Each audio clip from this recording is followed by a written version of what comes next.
Hi, everyone. Welcome to Fight Net Radio. Lee Honish, Andrew Lobshay, Miguel Antonio Baragon. Pick your order. Doesn't really matter. All three just as important. Welcome to the wonderful world of Fight Net Radio. It is a show that discusses boxing at its highest level. Shout out in Australia to our proud sponsor of Gelato and producer Sam Navajero, who pointed out that this is a casual fans show, to which I respond, sure it is. Moving forward, Andrew spent all morning dealing with a bank and getting food, as we found out behind the scenes, which I should have recorded because it was awesome, and writing movies about it. Did you bet on the Kentucky Derby, Andrew? Yes, I bet on Known Agenda, the Highly Motivated, and what was the favorite? Essential Quality? Was that his name? Well, is Highly Motivated the name of the horse or how the horse felt? He ran head to head with the favorite in a race this year. That's why I put them in the trifecta. They were sitting right next to each other again. I was hoping they were both going to catch eye to eye and take it to the front again. But no, it was some horse of I guess a real controversial horse one. Did you get the news on that? The winner of the Derby? No. Yeah, I guess everyone was booing when they announced the owner. How does a horse, like, I mean, seriously, well, who's the owner? Donald Trump? You know what? I don't know. I don't want to put a rumor out there, but it could be something about kidnapping and everything else from another country. I don't know, something really bad. No, well, there you go.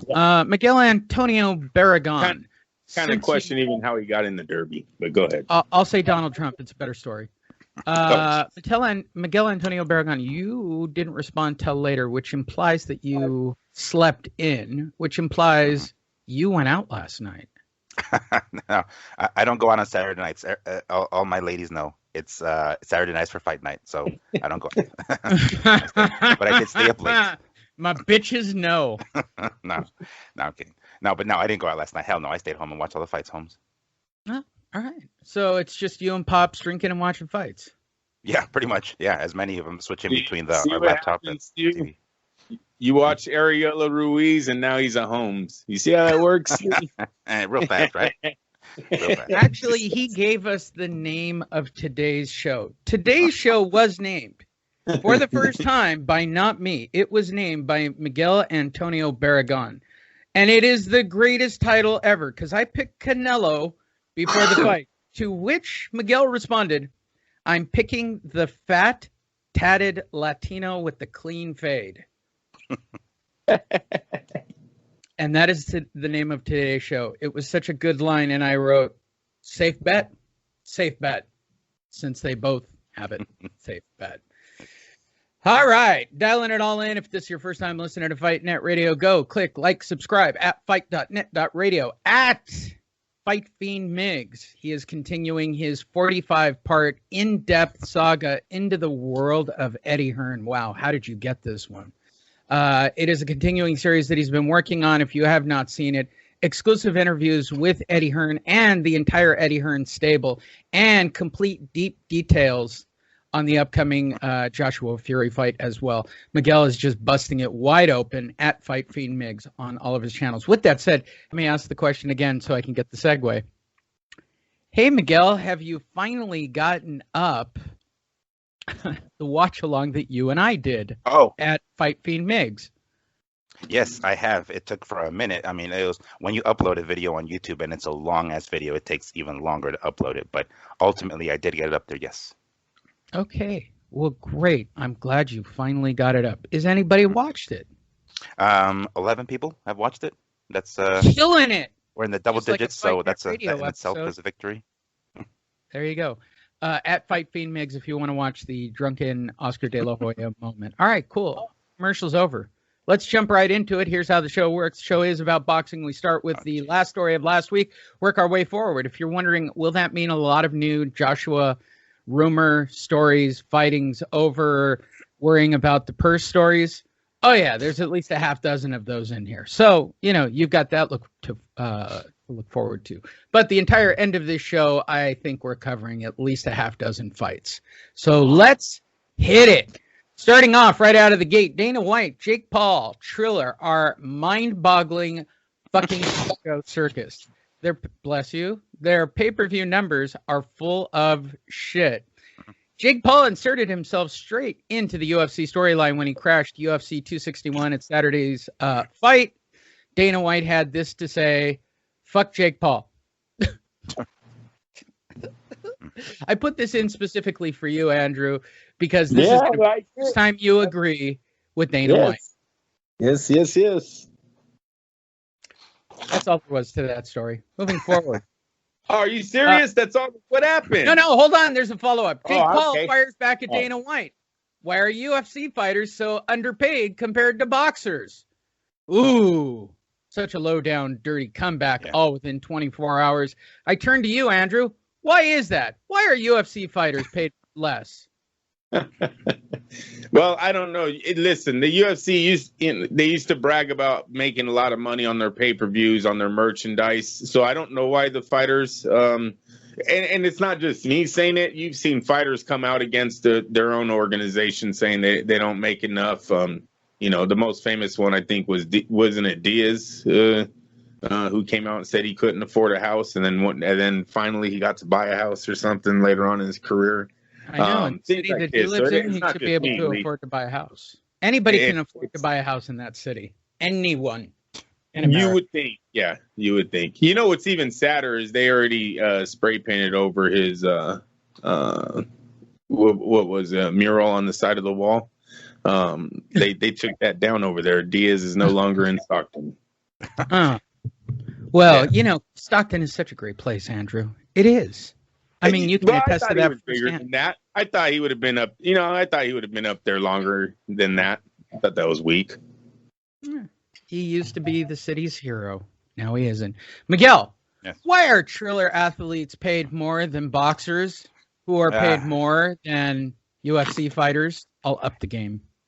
It's a different business model, let's be real here. Boxers get paid a bunch of different ways, not just the promoter, but the networks and all this shit. That's not the case with the UFC. It's the promoter basically forking up the cash, and they'll get sponsor stuff and stuff like that outside, but it's a really, it's one organization, fucking bankrolling a stable of 200 some odd fighters. So it's not the same. And plus, let's keep in mind, boxing has been around. Gloved boxing has been around for well over 100 years. Obviously, the paydays weren't back then like they are now. MMA is still a relatively new sport. It may get there someday. Who the fuck knows? But it's just a completely different business model. It really is comparing, apples to oranges. Yeah, and Lee, to seriously answer the question, in the UFC, you're buying the name UFC. When they sell their pay-per-views, people say you watching the UFC fight. Most of the time, they don't know who's on the card. They don't know who's their records.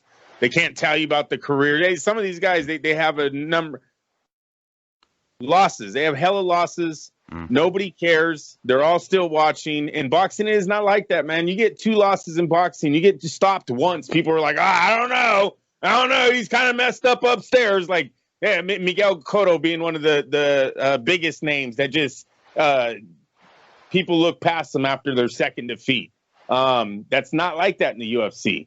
So in the UFC, I think Dana White has that at the negotiating table. You're only big because we make you big. In boxing, it's the organization that's bigger.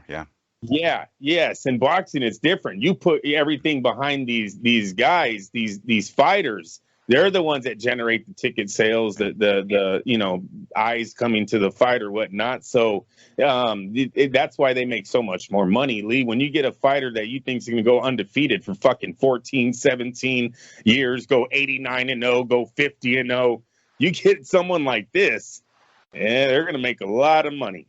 A lot of money. There you go. Moving forward on this jam-packed news day, Chavez Sr. does not believe Canelo will eclipse his status in Mexico. No shit. Yeah. I think it was safe to say after the steroid scandal that wasn't going to occur, or the fact that he's really a white guy masquerading as a Mexican boxer. But I start with you, Andrew Labouche. Will he even get onto the same rim as Senior? No. And now that the rumor, is it a rumor? I don't know. Canelo's the one that came out and said it. We're probably covering it. I'm probably jumping stories here, but it ties into this one. With Canelo coming out and saying that his brother was kidnapped, shows how much clout he really has in Mexico. The fact that he said he's not going back to Mexico, he thinks he's scared of what's happening out there. Like he talked, he didn't talk good at all in that interview. This interview that came out this week about what happened over there. I don't see him passing Chavez anymore. And I don't know. I hope I get this right, but did Chavez get a mestizo spelt? Would they have one of those made for him? Because, I think that showed a lot. There you go. Miguel. Well, no, come on. We kind of already knew this, but from the time that we would see, fucking Latino fans with Triple D t-shirts instead of like Canelo t-shirts. I mean, that's a dead giveaway, right? And we are talking about here as opposed to Mexico. When we're referring to fan love, Mexican fan love, no. Everything else, championships, yada, yada, definitely not wins, but, money, I'm sure. That's a completely different story. But eclipsing him as far as like the love that he got, the genuine love that he got from fans, no, that's he's not even going to be in the ballpark. There you go. Chavez defeated Melichek Taylor. Yeah. Canelo loses to Mayweather, and there's going to be a lot of guys that jump on me that they're not the same. Melichek Taylor coming into that fight was compared to the next Sugar Ray Leonard. He was undefeated. He was a gold medal winner. He was everything that we thought was going to beat Chavez, and Chavez defeated him too. So that was a huge win for Chavez in his career. Where Canelo, yes, he probably took it early. That's his fault, his management's fault, but that's a big fight in his career that he doesn't win. And so that's going to play heavy into this.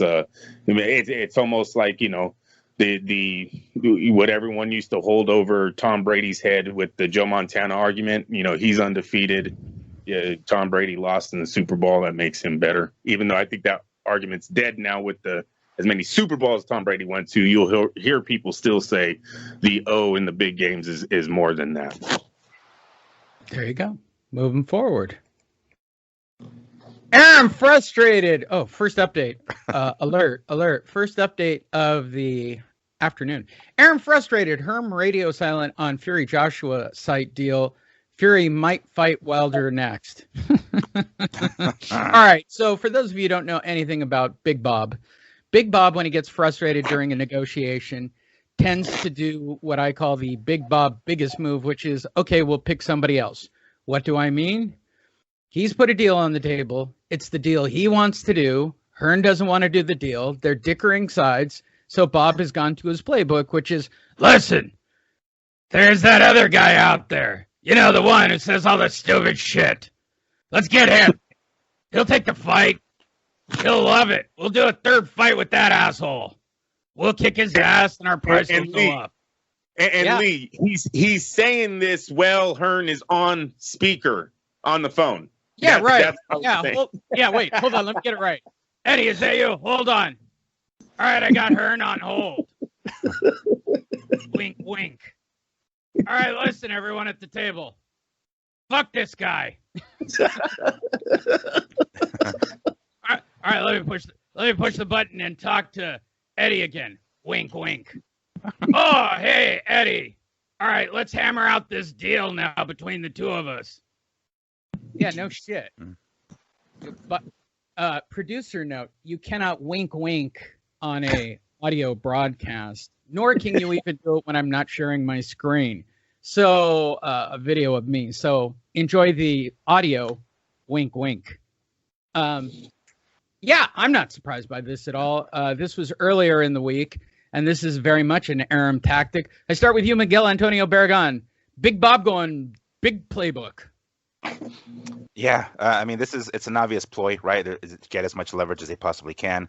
I don't know who to believe anymore at this point. When you go back and forth and flip-flop so many goddamn times to the point where you're like, okay, are we going to get the fight or not? Eventually, it's like, can we get this ultimatum out here? Are we going to get the fight or not?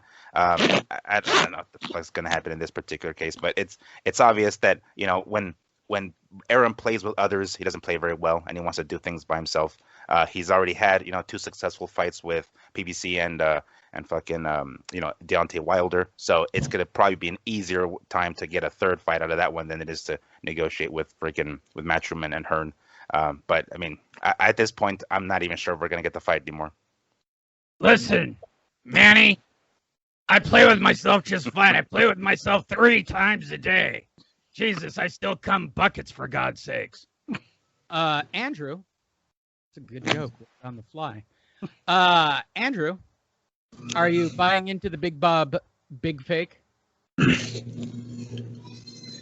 As much as I want to say no, I'm leaning towards yes. And the reason why is because sometimes it takes a lot to get these fights, these big fights. It takes a lot to get done, and these guys are divas. You got guys that are bickering about shit 24/7. If anyone noticed, Deontay Wilder released videos last week of himself working out, yet no opponents named for him. Yep. We know Tyson Fury's working out in Las Vegas, so they are working out together on the same time frame, just in case, right? Bob doesn't get what he wants. Eddie doesn't get what he wants. Could be as much as fucking, the bigger share of some kind of pot overseas. Who the hell knows what's holding it up? You would think it's easy to make this fight, announce it, both guys are making a killing, but here we are, and the only thing that scares me is the Deontay working out with no opponent. I can get Dunce Wilder for like $5 million. He's a steal. They could get him for $15 million. He's a steal. Okay, when you have to pay the other guy $75 million, Deontay Wilder's a steal because Tyson's going to generate that money. Tyson Fury's the man in the heavyweights. He's the man in the UK. He's the man in America. We all know him. We're all going to sit down and watch him. ESPN knows that. Eddie Hearn should know that. And Bob Arum knows that. So that's why, yeah, man, this could be real. We'll see what happens. But yes, Deontay's waiting for a reason. Deontay wants to make money too. And maybe this is why they haven't now announced a Kaunowski deal, or you guys can touch on it in a little bit. I'm going to shut up. Ruiz last night. You guys can, we can talk about that when it happens. Listen. Eddie Hearn, listen. Tyson Fury versus Dunce Wilder 3. Fuck you guys. That's what we're calling it. Fuck you guys. It sells. It probably would. As we found out last night, that's apparently what you say for all things. Fuck you guys. Suck my dick. That's really what I would like to call the show, but I know it wouldn't work. But fuck you guys. Suck my dick is the coolest shit I've ever heard on a fight card. Eddie Hearn! Boxing can't afford shit fights anymore. It'll kill the sports. Eddie Hearn was interviewed by Sky Sports. We have to make sure our sport, our brands need to thrive, but you only do that by making, I wish I had an English accent to do an Eddie Hearn's. Could you imagine us having Eddie Hearn and Big Bob arguing on this show? Oh my God, it would be so great. We have to make sure our sport, our brand needs to thrive, but you only do that by making the big fights and making the fights that people want to see. I don't do it personally, Hearn said, but we cannot afford to do it, Hearn said. So true. So true. He wasn't even at the fight at his card yesterday, was he, Miguel? Is that my imagination? That's a good question. I don't remember him. I don't remember seeing him either. I watched the DAZN card. I don't remember seeing Hearn either. Well, let's talk about Eddie's comment. We can't afford shit fights. Yeah, that's because everybody's watching now, asshole. I start with you, Miguel. Can they afford shit fights with Triller and UFC actually picking it up a bit? This is one thing that's a reoccurring theme in boxing when fights can't be made for one reason or another. Usually, it's this is the opposite extreme of what we talked about earlier. UFC guys basically have no choice, I guess we can call it that, because they're under one promotion, and we get the fights from a fan's perspective. We get the fights we want to see more often, even though they get paid peanuts. Then this is the opposite extreme. It's like, okay, well, now we may not get to see the fights, but the guys get paid millions of dollars. Okay, great. Well, that doesn't do us any fucking good because we don't get to see the fights we want to see. I don't know how much longer this can continue with, it's almost like they're on that, fucking deathbed, and then that one big fight comes around, and okay, we'll keep boxing around for a lot longer. It's just like we hate going this long without big fights, we need them more regularly. And when there's so much money involved, it's like, it really, like as Andrew said, it makes these guys become divas. I get they're trying to get every fucking last penny they want or they can get out of it and squeeze out of it, and it's not like I'm blaming them for it. The guys dudes are going to get paid, but when we get guys fighting other guys that we don't want to see, fights of lesser talent, and they still get paid the $1 million, it gives them no incentive to fight the top competition dudes if they get paid millions of dollars to fight fights we don't want to see anyway. I don't know how much I don't know how much longer of this, fans, I guess casual fans, can take of just watching these big name fights or big name fighters fight nobodies for however long we need to. Apple la pache. Tell the world Hearn is a liar and I'm the smartest man alive. Bob Arum's definitely been doing this before. It's not his first time around the lap, right? Around the course. So, no, I think Bob knows that Deontay sells, man. Deontay sells in Las Vegas, you guys. Remember, that fight was supposed to happen at Mark Davis's stadium last year. It's the biggest grossing fight Vegas ever seen in the heavyweight division. It was going to break that record. And that might just be on the UK fans. Remember, these people travel. They came for Ricky Hatton, and I guarantee you they're showing up for Tyson Fury in Las Vegas here on out. Now, the pandemic, I don't know how much of an effect that's going to have, but I'm just saying, if times are fine for their boxing fans, they show up for their fighters. Baby. 100% open. Vegas is open 100% June 1st. I'm just talking about financially of all the Tyson Fury fans out there. I don't know what their situation is like, but if they're okay and they can travel, they can gamble, they're coming to see Tyson Fury in Vegas. The UK showed up before for their fighters. So, what about shit fights, Andrew? What about the shit fights? What, Ricky Hatton and no. Eddie Hearn saying that boxing can't afford shit fights. The actual topic before I Bob segued it. Oh, I'm sorry. Shit fights. Yeah, no, but they're going to continue to come. Boxing's always been like this. I don't know how much I can talk into that. They're not stopping anytime soon. Yeah. And Lee, do you remember when we went to when we were at fucking, what was it? It was not Wilder, Fury and Waleed. Was it the Waleed fight? How like evaluate? Yeah. Right. There's nobody there. I mean, there was people, but like, come on, that arena was nowhere near as packed as it should be. And this is before COVID, and this was for a Tyson Fury fight. And I don't think people even gave a rat's ass about Waleed. It turned out to be a better fight than we all expected, of course. But dude, arena, we chose any seat we wanted to sit in because there was nobody there. Yeah, but Miguel, I promise you, it's been like that since forever. You have to remember, back in the days, these guys used to fight for the HBO fees more than the casino, what they were selling at the casino. That was just staged to, I think to parties for some of these fights because no fans were there on a lot of main events. And so that's always been there. That's what I mean. The shit fights are going to happen. Now we just don't have HBO money to bring as many of the decent fights. You know what I'm saying? You guys know what I mean by there's an A level and there's a B level, and the HBO used to have a good connection between that. But that doesn't mean that there weren't empty seats. There's always been empty seats in boxing. HBO used to just, remember Lee? HBO used to just dark it out. It'd just be dark. Yeah, you put a curtain up. You can run a curtain at those places. Be like, hey, aren't we at this venue only 14,000 seats? Why is the whole top fucking carpet? Do the same thing at T-Mobile. If they can't sell out the upper deck, they'll just close it off and move them down. Smart. Moving forward. Floyd Mayweather announces he's fighting Logan Paul on June 6th at Hard Rock Stadium. I don't really care what anybody says or even the pomp and circumstances of Logan's delusional thought that he's going to be the one to knock this dude out. He's not. But it's happening, and it's happening June 6th, and it's happening at the Hard Rock, and they're probably both producing it. I don't see any Triller on this, so Floyd and Logan are taking all the money themselves, and they'll probably get everything that they're after. So I start with you this time, Andrew Labouche. Yes, I know you won't watch it, but you will watch it, but you won't watch it. And is there any shot in hell for Logan Paul? No, I won't watch it. I've watched none of the Triller events. I won't be watching this one. I'm not going to take my time to stream it. I don't really like streaming anyways. It's too shitty quality of video, at least for me. All the pausing, the re-downloading, it's just too much work for the what I get to see of the fight. Yeah, so Miguel, I'm done with that shit.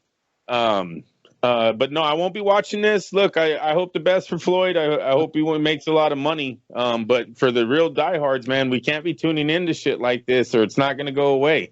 It seems like a lot of people are fed up with this. What I see on the chat rooms, at least on my end. So I just hope everyone sticks to the word and doesn't purchase this garbage of a fight. Look, I hope Floyd takes it serious, you guys, but most likely he's not. Right? This is just going to be some pit-pat bullshit, some sparring bullshit. And there's a 20-pound difference, a 30-pound difference or some shit. The dude's coming in real big. So let that be the reason it goes the distance. I don't know. I'm not tuning in. Miguel. I think everybody who says that they're not going to order it are more hardcore fans, or more like, not the casuals. This fight is for the casuals, and there's tons more of those than there are actual legitimate fans. So, I mean, I don't know what what streaming service or what pay-per-view outlet or dish or cable outlet they're going to actually broadcast this on.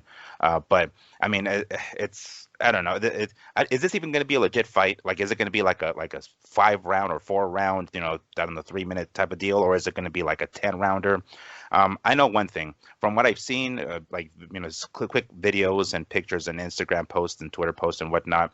It appears as though Mayweather is taking this somewhat seriously. He does look already in better shape than he did when he fought, what's that Asian kid? I forget his name that went up in Japan. When he fought him, he looked soft. Floyd looks soft, and here he looks more hard already. He looks already tightened up. So it does appear as though he is taking this a little bit seriously. He is fighting a bigger dude this time, even if he's not, a professional prize fighter. Like 100 pounds bigger. He's fucking huge, yeah. And I don't know what I've read parts of I guess the stipulations, and Logan Paul can't come in over a certain weight or something. So there's already some sort of clause in there. But I mean, come on now. We know this is not for us. This is not the kind of fight for us. Am I going to watch it? If there's another fight going, actually, you know what? This fight is going to be on a Sunday, which is the night after or the day after Teofimo and Cambosos. So there's a chance if it would have been on a Saturday and there would have been another fight going on at the same time, yeah, I'd probably kind of simulcast it, watch both at the same time. But since this is on a Sunday, I highly doubt I'm going to watch this. Okay. Kind of sucks again. Kind of sucks for Teofimo Lopez and Triller, huh? Yeah, right. Exactly. I'm sure Floyd did this shit on purpose too. Yeah, every casual fan that watches that bullshit isn't buying 2 pay-per-views, right? So they're gonna pick the Paul and Mayweather fight over Snoop Dogg and Lopez and Evander Holyfield. What if ideally, like, they get they order the fucking Cambosos and Teofimo fight, and they see what of a garbage undercard that is with the circus fights, and they're like, oh, is that what we're going to see in the Floyd and Logan fight, and maybe not order it. But I don't know. I'm pretty sure all the Floyd fans and all of Logan fans are going to order it regardless. Yeah, it's at least 1 million views. It's at least 1 million views. I see Triller pulling out, you guys. I don't think they can move forward with their fight with Floyd fighting the day after. The people that they try to attract, bring in, or the ones that are, because Miguel hit it right on the head. Don't underestimate these YouTubers, these Logan Paul fans that are following him. These are the kind of fans that are watching this stuff. This is why they've watched Triller. It has nothing to do with Triller. It has everything to do with who they brought into on that platform, and that starts with those Paul brothers. And so with them leaving and putting Mayweather's name attached to that, are you fucking serious? That is a no contest. We can't go up against it. Cancel, cancel, cancel. The only other thing that sucks, man, is Bob Arum's laughing over in Las Vegas at Teofimo Lopez as he crawls back to him with his tail between his legs. If this Triller thing doesn't come back, how sad it is for Lopez to be coming back to top ranked like this. Everybody comes back to Bob. It's the way it always works out. Yep. Moving forward. Eddie Alvarez, the De La Hoya fight is a dead issue for us right now. As many of you know or don't care, Oscar De La Hoya, who's involved with Triller in some way, shape, or form, and likes to get drunk on their broadcasts and talk a lot of shit while he's on those broadcasts, recently in an interview said he was looking at somebody like Eddie Alvarez. Eddie Alvarez has finally, I guess, or they found him for interview, said no. So that just probably chalks right up to nobody thought this through, or maybe they should have called Eddie before they started throwing names around. But, it's kind of an Oscar thing to pick an opponent and not actually tell the opponent first, or check what the temperature was, or whatever the fuck he did. So who does that leave? What are we up to? Because Oscar is determined to get him some of that Triller money because, let's be honest, his boxing promotion isn't doing all that well. This time I start with you, Andrew Labouche. Tell me what you think for the Golden Drunk. Yeah, I know he doesn't want to do it. He talked about the man, I guess, when he was drunk on Triller's telecast this last fight. Chuck Liddell, man. You want to save your career, you got to bring back Chuck. You want to save that. You want to save that date, you better fucking cancel Holyfield and put Hoya versus Liddell on the bottom of that bitch and see if that runs up against Paul Mayweather, or cancel that fight. But yeah, that's the only thing you can do. You got to get Oscar drunk, and you got to start talking Liddell to him, talking he can do this. You got this still. Jab, right hand, circle, stay away, and see if he gets crazy enough to fucking sign. But that's the only thing that saves Oscar's career with Triller. Floyd's not fighting him. Trinidad is, I think he's delivering papers. I swear, and I don't mean that as a joke. He was doing it. He was volunteering. He was doing volunteer work. But like, the guy's totally out of boxing. He's doing volunteer work now. So I don't see him fighting. It's going to be an MMA guy. And I'm sorry to talk shit to Dana, but they're coming cheap, Dana. That's why they're being used, and I know that's what he's scared of. Dana's scared this thing catches fire and he starts losing a lot more guys to just saying, hey, I want to do a crossover fight with some fuckface. Is his name Jake Paul? I keep saying Jake Paul. Is that his name? Logan Paul. This one's the Logan. Keep doing fights with this. They said they did 1.3 buys. The opponent made $1 million. If you guys noticed, no, this guy didn't go viral. His knockout didn't go viral like the Nate Robinson knockout did. Nobody cared about on that side. So he literally just showed up and made $1 million. Miguel Antonio Baragon, ass ice, as Andrew says, or ice asked? Ass ice. Ass ice. Just wanted to get ass ice. Is that his name, right? Yeah, it's the Iceman, but Oscar drunkenly said, I don't want to get my ass iced. Oh, yeah. Yep. Damn it. That was so good. Miguel. Yeah, I mean, all right. So we kind of figured that this fight with Eddie Alvarez wasn't going to go down, right? We kind of already knew that. It certainly doesn't help that Eddie just fought a couple of days ago and lost. So, that doesn't exactly help his case. But, I mean, the fight isn't going to go down anyway. I definitely wouldn't want to see, De La Hoya go after some retired, mixed martial artist like Chuck Liddell. His chin is totally shot. You can fucking blow in his face and he'll fall over at this point. So it's not going to help. It's not going to help make things. Seeing him get knocked out one more time isn't going to really bring fans into it. Maybe Tito Ortiz or something like that, right? One of those guys that have a little bit more in the tank and haven't gotten, fucking knocked the fuck out that many times, I guess. But it certainly isn't going to be an active UFC fighter on the roster right now. They're all under contract. They're not, Dana's no way, shape, or form going to let any one of them get out of it. I highly doubt it, especially not for this freak show type of Triller show. I mean, I could be wrong. If the money talks, is as it usually does, maybe that's the case. But I highly doubt it. It's pretty obvious that De La Hoya is going to probably go after some other mixed martial artist, retired one who's way past his prime, like himself. I'm starting to lean towards, because if I'm not mistaken, De La Hoya's training camp up in Big Bear was sold to Tito Ortiz several years back, and there's where Tito had a lot of his training camps for his some of the fights later on in his career. So hey, why not? Tito went fucking I don't know how much of a weight difference is going to be there, because I'm sure there's a big one, but nonetheless, why not? Tito Ortiz and Oscar De La Hoya, fuck it. Yeah, and to be honest, there's a MMA fighter that's already training for a fight south of the border that probably won't generate at nearly half of what a De La Hoya matchup would do. What about Anderson Silva dropping Chavez Jr. and calling De La Hoya? Yeah. Well, because there's an actual chance that Anderson Silva can beat Chavez Jr. That's a good point. Yeah, that's a good point. He's not going to beat Oscar De La Hoya. Oscar De La Hoya right now could beat Chavez. Is he really looking for a career or a check? Because the check is so much bigger with Oscar. True. Yeah. True. And Oscar's not 100% guaranteed victory anymore either. The guy's had a ton of injuries himself.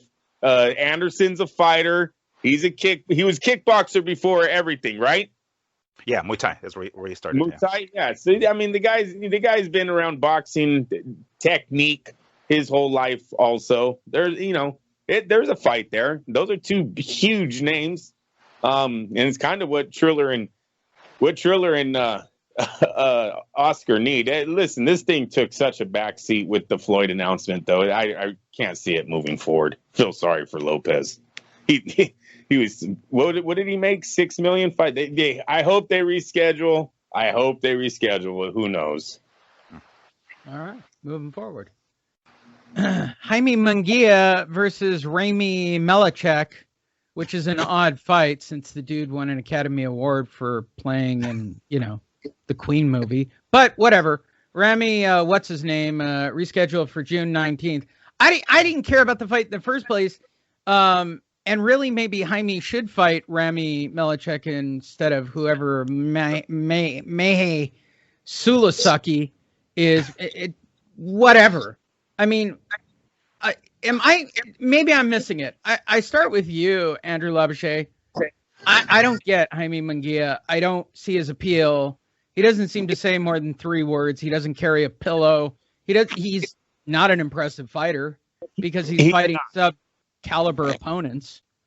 He's not. And am I mistaken? He's a DAZN fighter, correct? I know he's under Oscar, but he fights on DAZN? Yep, currently, yeah. Yep. Yeah, DAZN has a few of these guys. They just don't know what the fuck to do with their career. Andrade being the other middleweight that they have that they don't seem to know what to do with his career. Jaime has looked the same since the very first day he got in the ring. I don't see him advancing as far as skills.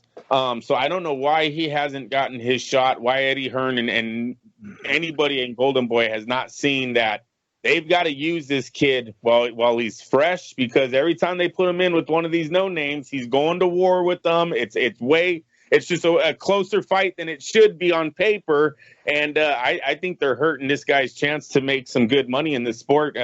He might already be hurt by the time he gets the Golovkin fight, and then that's going to be a hard one too.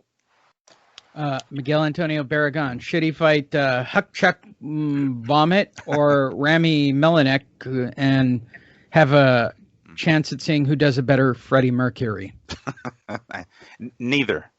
Oh, just go ahead and throw him into the deep end of the pool. Might as well at this point. I mean, like we're kind of forgetting about Jaime, honestly. Like we see him fight and we're like, oh, another person that we're not familiar with, and we have to Google or box rec. It's like, how many more of these? This is going back to the earlier article. Is these shit fights? It's like, all right, well, we can only take so much before we lose interest in the particular fighter, then go on to somebody else. We know that DAZN has some, like as Andrew mentioned, the other middleweight that is fighting no names, well, damn near, Andrade. Why not have these guys fight? Like, what's holding them up? They're under the same banner in regards to like the network. There's going to be an issue there. I'm sure the promoters can get on the same page. They're already on the same network or streaming service. So just get it done already. Like these fights are the ones that we need to see, and it brings clarity to the fucking division. And when it's not happening, we're gonna lose interest and real fast. And we tend to forget these guys. Like I've already forgot that fucking Jaime was gonna fight until you just mentioned it. Is he still named Boo Boo? Yeah. Or Andrade? I don't know if it's Boo. Andrade or Andrade? Boo Boo or Wait, well, hold on, Andrew. Get it right. Is it my Boo? Is it my Boo? Andrade is Boo Boo, and Andrade is the other way around, Boo Boo. One has a capital B and one has a lowercase. That's how you can tell them apart. It's important. He's just, his career has always had the wrong decisions. It started from the fucking nickname to his last name to who he was fighting for. I realize your nicknames are given to you. Like your nickname is given to you. That's kind of what it is based on behavior. What do you have to do to get a nickname Boo Boo? It feels like a name you get when you're scoring crack. Oh, it's Boo Boo. Like, yeah, call Boo Boo. I got him on speed dial. Yeah, right. Oh, look, coming up the alley. That's Boo Boo. I was going to go on record saying I don't think that's what it sounds like when you score crack. That's Leonish. We would imagine that's what it sounds like. We would imagine. Felix Drum makes news. He's fighting James Croft on June 19th in Hamburg. I have no idea who would put this on the air, but the only reason I like bringing up Felix Drum's name, why do I like bringing up Felix Drum's name, Andrew? Because he got robbed against De La Hoya. Absolutely. And that's the only reason to bring this story up, because Felix Drum should be fighting Oscar De La Hoya. Let's see the rematch. Yes. Nah, not bad. Not bad. I think Felix Drum wins this time. I think he went to Probably prison. knocked him out. Did Strum get out of prison yet? He went to prison for tax evasion, Lee. That's why he's fighting. Yeah, I think he did his time. Oh, he already got out? Okay, Yeah, good. Very good. In fact, this picture is taken, it looks like he's on his way to go to prison, actually, based on the way that picture is structured. Before he puts on the jumpsuit. Before he puts on the He's out jumpsuit. on work furlough. He just did the script search. Please use just one finger.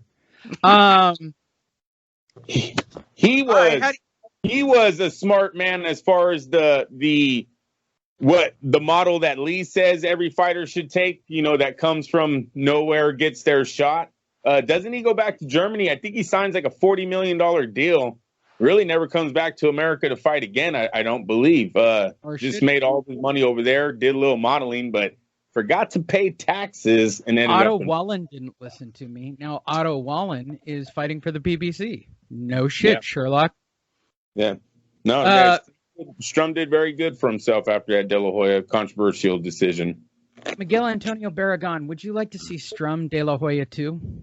I sure would. It'll be like the revenge. That's what it's going to be, the rematch of all rematches. And let's do it at middleweight as well. Why not? While we're at it. Oh, but why not? Even more entertaining. And then throw an MMA guy in. How about a three-way? Yeah, okay. Now it's a Triller event. It's a three Moving forward, because that's about all Felix Drum deserved. Canelo takes aim at De La Hoya, Golden Boy, and explains the breakup. Yes, it's the article you've all been waiting for. Canelo spills the beans about Oscar. Let's see what he doesn't like. Shall we? Look, I don't like to talk much about people, but I've been a very loyal person, always. And I was very loyal always with Golden Boy. De La Hoya is not Golden Boy. He doesn't do anything in Golden Boy. He's worried about drinking and being involved in other things. The decisions are made by other people. When Richard Schaefer left Golden Boy, he took all of the boxers to the BBC. He took all of them. And he also wanted to take me. And I was the only boxer that stayed with Golden Boy because I'm a loyal man. But then later, I understood why everyone had gone and why Richard Schaefer left. Because those who are in Golden Boy, they are only looking after their own benefit, not the boxer's benefit. Woo! That's strong. I have. You guys ever watched that movie, Horrible Boss? Yeah. Yeah, remember the one that's doing cocaine all day? He gets his dad's position or some shit, the one they whack? That's Oscar. That's Oscar at Golden Boy. You know what I'd like to see is Oscar on Undercover Boss, and he should be a boxer for Golden Boy to see how they treat fighters at Golden Boy, which would be hilarious. But let's call it like it is. He doesn't do shit around there. He doesn't do anything. He's worried about drinking and other things. He means women. He's being very politically correct about this next line and being involved in other things. I know what you want to say. I'll say it for you. He's worried about drinking and fucking. Yeah, that's awesome. Are you saying he stocks the pond at Golden Boy, Lee? Well, here's what I know legitimately because I grew up in the same area as Oscar. He's actually around my sister's age, and she used to see him at parties. Oscar is about drinking and fucking. That's all Oscar's about. He's been that way since he was a teenager. Why would that change? Clearly that hasn't changed. He managed to pull his shit together to box well for a period of time. Now that that's over, he's gone back to, you guessed it, drinking and fucking. So I start with you, Miguel. Shocked by the Canelo comments? No, I mean, this isn't something that we don't already know. I mean, we all kind of sort of already knew this, but it certainly doesn't help De La Hoya's case for a former, fighter of his to basically call him out on it and confirm what we already, what we all suspected at least.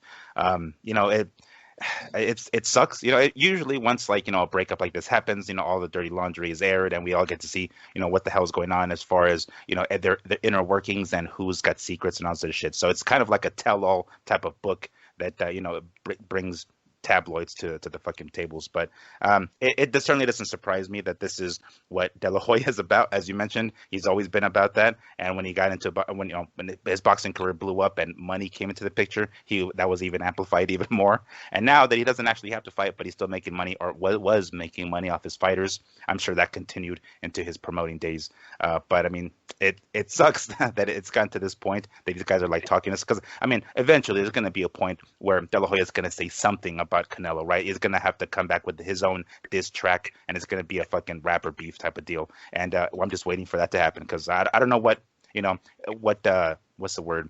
I guess the dark secrets he may have about Canelo, maybe about his tainted meat or something. But I'm expecting some sort of diss response. Oh, yeah, I expect it as well. But he's still on the baby come back mode. I mean, Yeah. I see us working together again. I'm always open to it. He's like, I got baby, an don't say that open about hole. me. Don't say that about me, babe. Yeah, you'll come back. Yeah. Andrew, surprised by the Canelo comments? A smart company would have fired back with Gilberto Ramirez's name and his profile and his highlight reel and everything else attached and sent it to all boxing media. That's what a smart company would have done already. De La Hoya is probably thinking about fighting Canelo himself. And that's Golden Boy is at. Brutal. Don't be surprised. I go down hard as fuck. Remember he said that too? Yes, he does. Yeah, Oscar has no problem with going down hard as fuck. he did. He's done it for all his partners to get them to be partners. He's gone down hard.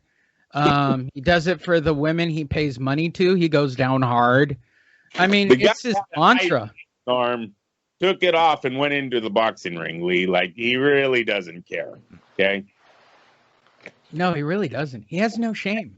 And I kind of appreciate that about him. And the fact that I'm watching him self-sabotage Golden Boy, his life, and everything about him because of his addiction and alcoholism. To me, as a person who's an alcoholic, I am immensely enjoying watching somebody who has everything completely piss it away. By the way, kids, don't drink, or you'll wind up just like Oscar De La Hoya. Fuck some hot chicks and do cocaine. Aaron, Pacquiao Crawford is a dead deal because of money woes. Bob was talking to Boxing Scene and a bunch of other people, and here's what Bob had to say. Yes, Big Bob returns. Look, what happened to us is Abu Dhabi, Dababi, Lobby, Dhabi.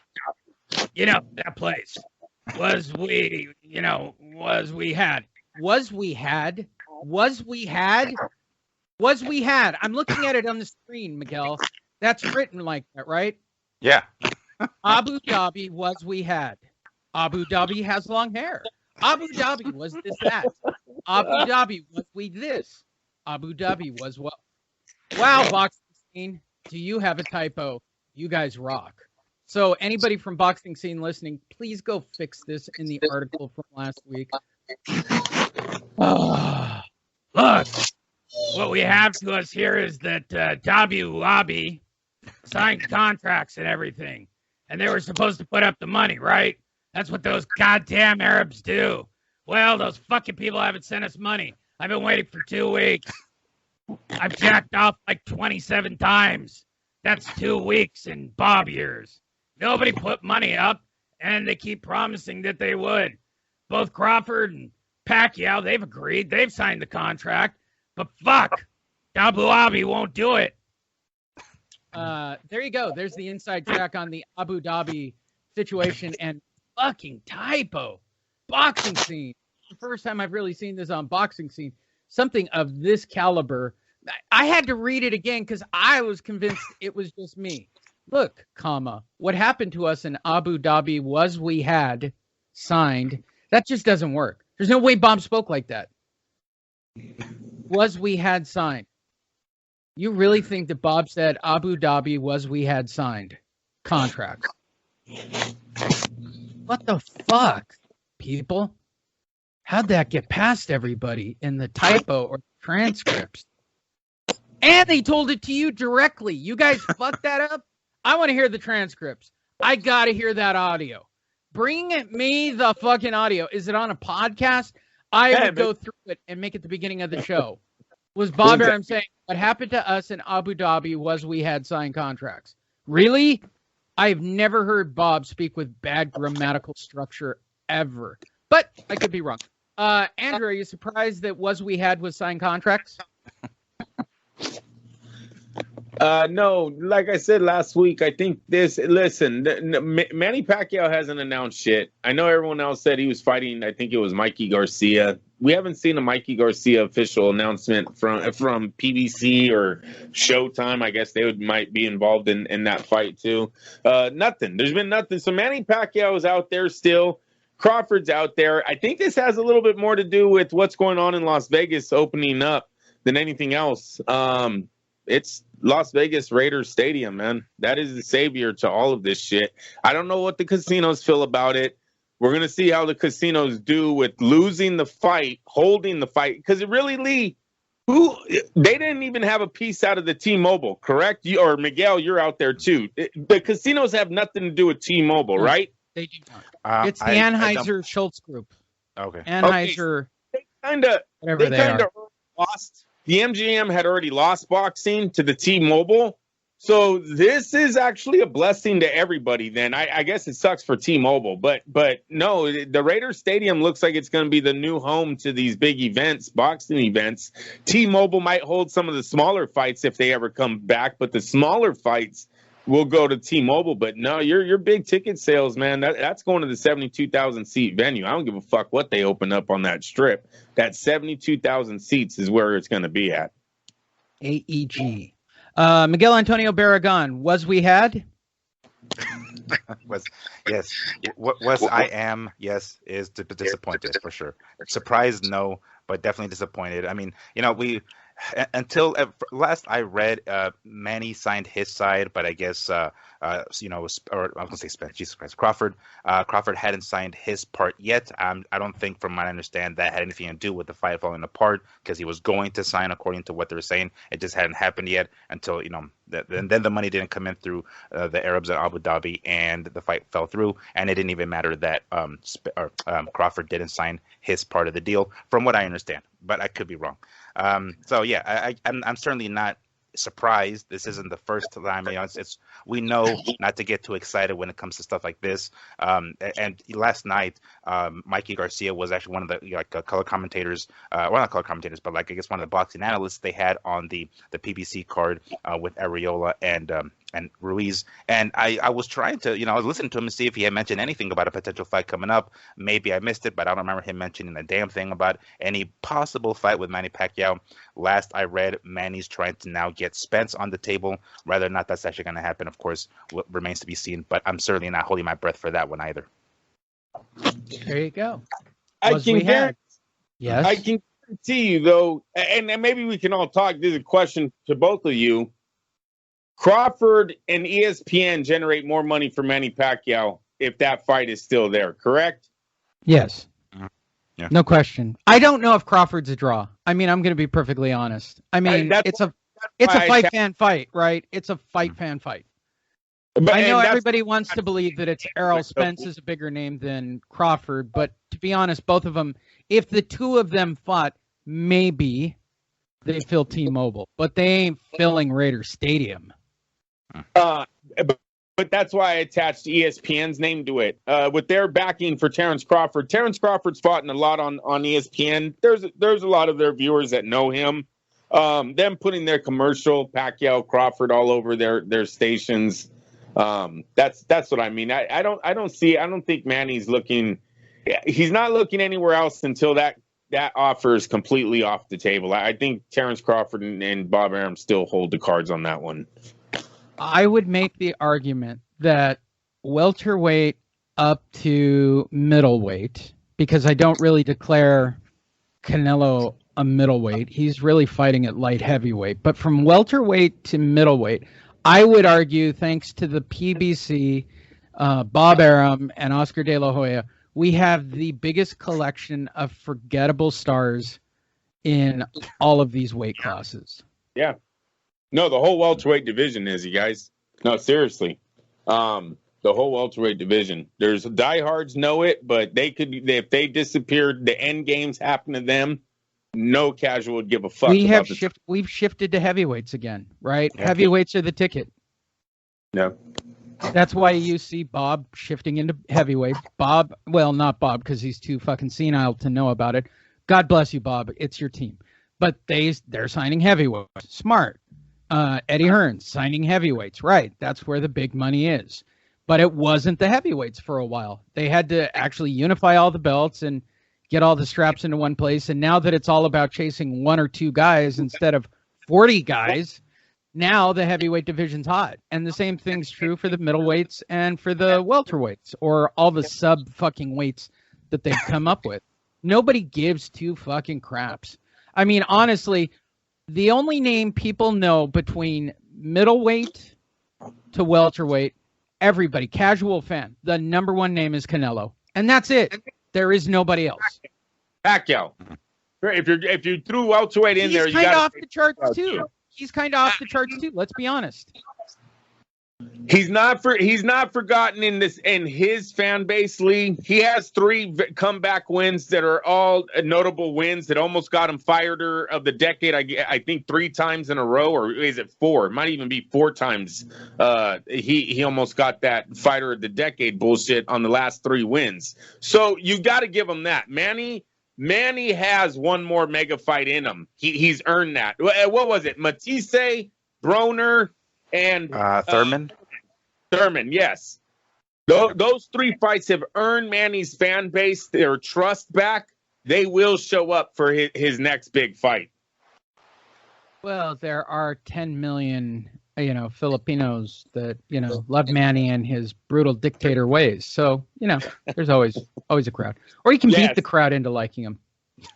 Hearn on the Fury Joshua update midweek from Eddie Hearn. Arum is trying to put pressure on, and that's how he works. Eddie Hearn, while sitting on her hold, overheard Bob Arum talking about fighting Tyson Fury and had this to respond. Maybe we'll breathe some life into Wilder, and Fury will fight Wilder, and Joshua will fight the mandatory challenger and Alexander Usyk, said Arum to Boxing Scene, and really on hold to Bob Arum. Eddie Hearn is busy trying to sell London bridges. Wow. Let me tell you, last time I talked to Eddie was early last week, and he said he was going to have signed agreements from the Saudis in 24 hours. So is this just really about money dicking, or Eddie doesn't have the money? I tend to think that Eddie doesn't have the money. And I think this is much like Bob not having the money for Crawford and Pacquiao. This seems to be the same thing. They keep turning to these oil barons to pay for their fights because Vegas can. So I start with you, Andrew. This particular update, you buying into it? Nope. Cool. Miguel. One word answer only. No. Ooh, cool. Moving forward. Trust me, there's more updates. Yeah. More updates. Regis Prograis wants Adrian Broner bout next. Broner wants to fight on Triller anyway. I don't even need to read the story. I'll pay money for this. When and where? And what card? This is, yeah, you heard me say it. Mark the day on your calendar. I'm paying for this Triller event. I don't care if there's a weight difference. I don't care what it is. I just want this fight for no apparent reason. I don't know why I'm so intrigued by this fight, but anything with Adrian Broner possibly making money so he can be a fucking spectacle of himself or do something stupid before and after a fight excites me to no end. I really don't care because on paper, Regis Prograis wipes the mat with Adrian Broner and tosses him out of the ring, probably within a couple of rounds. But I don't care about that. I think Adrian Broner should come in fat, overweight, not even caring about the fight, just taking a paycheck and smoking a blunt on the way to the ring. So I start with you, Andrew. Are you as excited about this fight as I am? Yeah, it's a good fight for Prograis. You know, he's been looking for a big name, a household name. Broner brings that, even though he's hasn't had a significant win in a while. So yeah, that's a decent fight for them. As far as being on the Triller card, it matters what retired boxers coming out of retirement that month to do a show for them. You know, there is talks of I know there's a lot of news. That's all I got. Yes, there is. It's coming up. Yeah. Miguel. Well, I mean, I'm not much of a fan of Broner, so I'm not down for him getting another high-profile, maybe decent-paying fight. I mean, they could have done Broner a little bit of a favor and got a more flattering photo than this. He looks like a fucking bum in this damn photo here. He is a fucking bum in the goddamn photo. Well, he's a fucking bum. I guess, right? I mean, I don't know. I want to see this just for him getting his ass handed to him because we know Prograis would clothesline him over the top rope, and then maybe like you know how his dad used to brush his hair in the corner, Broner's hair. He would like instead of brushing his hair, he'd give him a little joint. He'd give him a puff of the joint with the roach clip. Yeah, right. Or Snoop does it. Or Snoop there you go. Snoop does it. Right, just like they did with everybody on the telecast. Yeah. Andrew, what fighter is coming out of retirement that I missed? The next story. You mean the next story of Chris Algieri returning for Triller? Because that is just hilarious. I don't even know who at Triller made this decision. This sounds like an Oscar De La Hoya thing almost. Like maybe he's in an advisory role and he was fucked up with Snoop one night and he's like, what about Chris Algieri?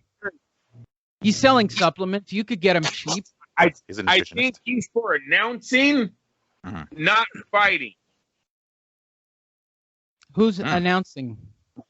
Because didn't Algieri announce for PBC? I don't know that. Well, he was a color commentator for the last Triller card. Like he was, if I'm not, or not Triller. What the fuck was it? What's PBC? PBC. So that's what I'm hoping. Lee, he's not a fighter. This guy is a fucking nutritionist. He helps fighters. He doesn't. He's a motivational guy. He should be a motivational speaker. I've talked to him. I like him. I believed him. Does he box still or no? He didn't box when he boxed. It's because they didn't let him out of the cage. Remember, they wouldn't let him out of the cage. Let him out of the cage. That's about all the time. Were you thinking of a different fighter coming out of retirement to fight Andrew? Bigger fight, Lee. A much bigger fight. I don't have news on it. I'm telling you, I don't. Who is it? So right now the rumor is, and it's just a rumor, but it's Tyson Lewis. The rematch. Lewis would have talked about it last night. I'm sure he would have dropped hints at wanting to. Tyson, listen, Lennox Lewis couldn't remember the name of the fighters last night. That actually happened on air, and I was actually shocked by it. I was watching it. I'm like, did he forget Andy Ruiz's name there when he was like, he did. And for a second, and they were trying to fill in the blanks for him. He's got fucking real brain damage. Real brain damage. There's a lot of ex-boxers that do. That's not going far out on the limb. So it still doesn't stop the fact that Tyson and Roy Jones generated 80 million. That could have made Lewis start thinking that how many PBC fights do you have to call to make fucking half of 80 million, or a quarter of 80 million. So there might be something there. Who knows? I don't. Once again, I think it falls into the Mike Tyson, do you really want to get your ass beat at this point in your career category? But Lennox Lewis is not training. I do not get the impression that Lennox Lewis is training. He's 6'8". Like, he's very big, Lee. Can Tyson really take the right hand of Lennox, like Lennox leaning on him and shit for 8 rounds? I don't know. And Lennox did actually throw a little jab at Tyson last night. Towards the end of the card or the end of the night, the broadcast, Brian Kenny said something about Tyson, about Tyson not being here, not being there at the arena, and fucking Lewis was like, "Oh yeah, he's not here. Lucky for him." Like, oh shit, okay, yeah. So I threw a little jab at him. Why not? All right. Yeah, there you go. A little in the water. But what about Algieri? Anybody excited?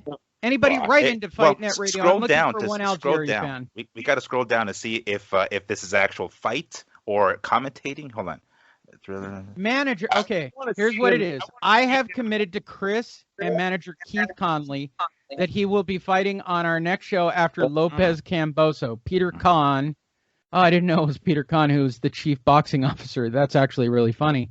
Triller's chief boxing officer told Boxing Scene on Thursday, "You will be seeing a very strong lineup of entertaining boxing on the Lopez Camboso show, and you can expect it moving forward on future shows, and Algieri fits into those categories." Oh, they just want him for a punching bag.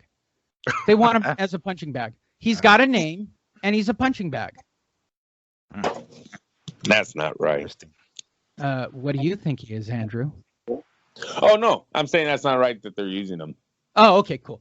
I think it's hilarious. Moving forward. Aram on Fury Joshua. This is from Friday. The fight is dead. It's dead in the water. Fuck those British fucks. I don't even care. In fact, he went so far as he was like... He was just out of his fucking mind on Friday. This was all over the place on Friday, for those of you who don't know this. I don't know how it got leaked. I don't know where they caught Bob coming out. I was having a schwitz. After I jacked off 3 times for the day. And somebody overheard me saying, "Fuck this, the fight's off." I'm sure you guys all saw this. It floated everywhere on Friday. Andrew, do you think the fight is off? No. Miguel, one word answer. Fight on or off? On. We'll say on. Good. It's a safe choice. Safe. Moving forward. Reports. Felix Verdejo questioned by authorities over a missing woman in Puerto Rico. Now, many of you are going, why, Lee? Why? Well... For a correspondent of FightNet Radio, Willie Jimenez, the third. Did I get it right, Andrew? The third, right? I don't want to get that part messed up. Yeah. One of his favorite fighters, well, any fighter out of Puerto Rico, since he is Puerto Rican, is Felix Verdejo, who, after Felix fought the last time, said, "Fuck Felix." Andrew and I both received that text. I will safely say this. I don't even want to read the story. I just want to know that he disappeared a woman. I just want him to disappear a woman and this be a true story. I don't even care what they're questioning him. Wait. She's pregnant, Lee. So we might not. Rodriguez was declared missing after it was learned that she was absent from her job Thursday morning. The case was first reported by Belize Nicole. Rodriguez's sister posted a video on her personal Facebook page revealing that her sister was missing and asked for fellow islanders for helping. Well, it's kind of hard to leave the island, so she's somewhere on the island. Authorities in Puerto Rico have since issued a pink alert. A new bill passed last October to speed up the process in locating missing women because it happens so frequently? ? The disturbing growth. Oh, yeah. Trend of gender violence on the island. The alert utilized for women 18 years of age or older who disappeared are linked to domestic violence and hate crime. According to the investigation, last known location for Rodriguez was, anyone? Anyone? You guessed it. Felix Verdejo's home, where she allegedly arrived with a pregnancy test in tow to inform the boxer that he was the father. Damn. And he was like, yeah, let me take care of this problem. All right, Miguel, this isn't a thing in your life, so you're not going to be able to participate in this one. I'll come back to you for the actual news of this moment. Andrew and I have a first child, and we both have a first child of the same age. So can you imagine, Andrew, because I'm trying to wrap this around my brain, being told, right, hey, I'm pregnant. And then your next immediate thought being, I got to kill her and hide the body. Yeah, no. And that's why I'm hoping that hopefully there was a disagreement made between the two. She's upset. She ran away. She's clearing her head. Listen, there's involved in this story. So this girl, she's the other. She got pregnant. Now she's by herself. There's a lot of things you got to clear in your own head in situations like this. I'm hoping the best for this situation, that he said, I don't know what the fuck you want me to do, or, some stupid ass shit like that. And got her upset to the point where she ran away and is just in hiding under embarrassment. Nobody wants to get pregnant as the other. So I hope the best out of this situation. So your theory, if I correctly got this, is listen, you hoe, you came over and fucked, and I don't even know your name. Yeah, whenever you're messing with the girl like that, the easiest avenue out is, how do I know it's mine? You knew I was pregnant. I mean, you knew I was married. You're letting me do. How many other guys you let do this to you? Fuck up out of here. Go on. And that's it. And she ran. All right, Miguel, I would like to hear your professional take before I give the shitty Lee answer that we all know you're about to get. Well, I mean, I don't know what this isn't exactly a professional setting. We're not talking about his boxing career, so I don't know what kind of professional answer you're looking for. But it certainly sucks that this, he's got himself involved in this situation. He's not 19, 20, 21-year-old. He's 27, and he's married, right? Like, does he have kids with his wife? Fucking around with another chick. It's like, come on now, dude. It's both of their faults, of course. It's equally the lady's fault or the other chick's fault, the side piece, as it is his as well. It sucks that it's gotten to this point, but I hope we don't get another, I don't know, Edwin, or was it Rosario, or what was his name? I forgot. Edwin Valero. Valero, thank you. Edwin Valero, situation where, like, shit goes, like, south real quick. Yeah. There you go. All right, so I'm going to give two answers. The first one is my advice, because I do have a daughter who someday may make the mistake of listening to these shows because she wants to be in touch with me going, Dad, I already know the answer you're going to give, because that's what she's doing, is she listens to this in the future after I'm long dead. No, actually, you'd be wrong, honey, about the first answer I'm going to give, which is the same one Answer would give, that I would already have been at Felix's house saying, they better find her or you will be in a box. I'm just telling you how it is. She's got to be found by Friday. If you got resources, I suggest you help, because you're dead on Friday. There's nowhere you can go on this island that I wouldn't find you, and I would fucking cut you into pieces. That's just, and I do it publicly, like in a town square. I mean, I would do it, Braveheart style. I'd like draw and quarter your ass publicly if that was my daughter. That's number one. Number two, I pray to God that he went full Edwin Valario, because that is just the ultimate spiral ever for a professional boxer. First, you fuck up on a motorcycle, you fuck up in boxing, you fuck up all these fights, you fuck up the return fights, you fuck up your relationship with Bob, you keep fucking up, and then you offed and disappeared a girl. Wow. And no matter what, even if they can't find the girl, right? Oh, you disappeared her. Good job. Everyone's going to think it about you, bro. Everybody. You are so fucking fucked. You are so fucking fucked, you're fucked on this one. And if I was her dad, I would tell him, you better hope she shows up on Friday. Am I wrong, Andrew? This dude's dead if that's my daughter. If he's the last person that has had contact with her, it's pretty hard not to see a father having him on some kind of list. Yeah. Shit, I'd be over. Guillermo would be over. Dude's dead. He's dead. We're putting him in the ground. I'll help you. I'll put the sack on him and beat him myself. I'd be happy to do it. It would be fun. Oh, well. Moving forward. Wow, Hearn's back. He disagrees with the last article that was just said about him and says Aram's ego is out of control. And the Fury Joshua deal is agreed to. I love this because in real time we can watch these guys fucking talk to the news on the same day, and they're actually talking back and forth. I don't know how it is for you Fight Net fans to get the news once a week and watch all this shit play out in a 7-day cycle. But Hearn to respond to Bob, who's responding to Eddie, who's responding to this, who's responding to that. I love it every single, like I'm completely fascinated with watching this all play out instead of him doing it behind the scenes. I love the internet. Okay. So he's got signed contracts. We've signed contracts. I'm just getting the goddamn money, and Bob wants a goddamn check in his hands. Let me sum up the week and tell me if I'm completely wrong. I'll start with you, Miguel. From what I can tell is we have signed contracts. We don't have money. Bob wants money, or there is no deal. Is that about how you understand it? And then lastly, according to Bob, it's dead in the water. Right. Well, yeah. But his ego's out of control, so it doesn't really matter. And he's senile, which is also a plus.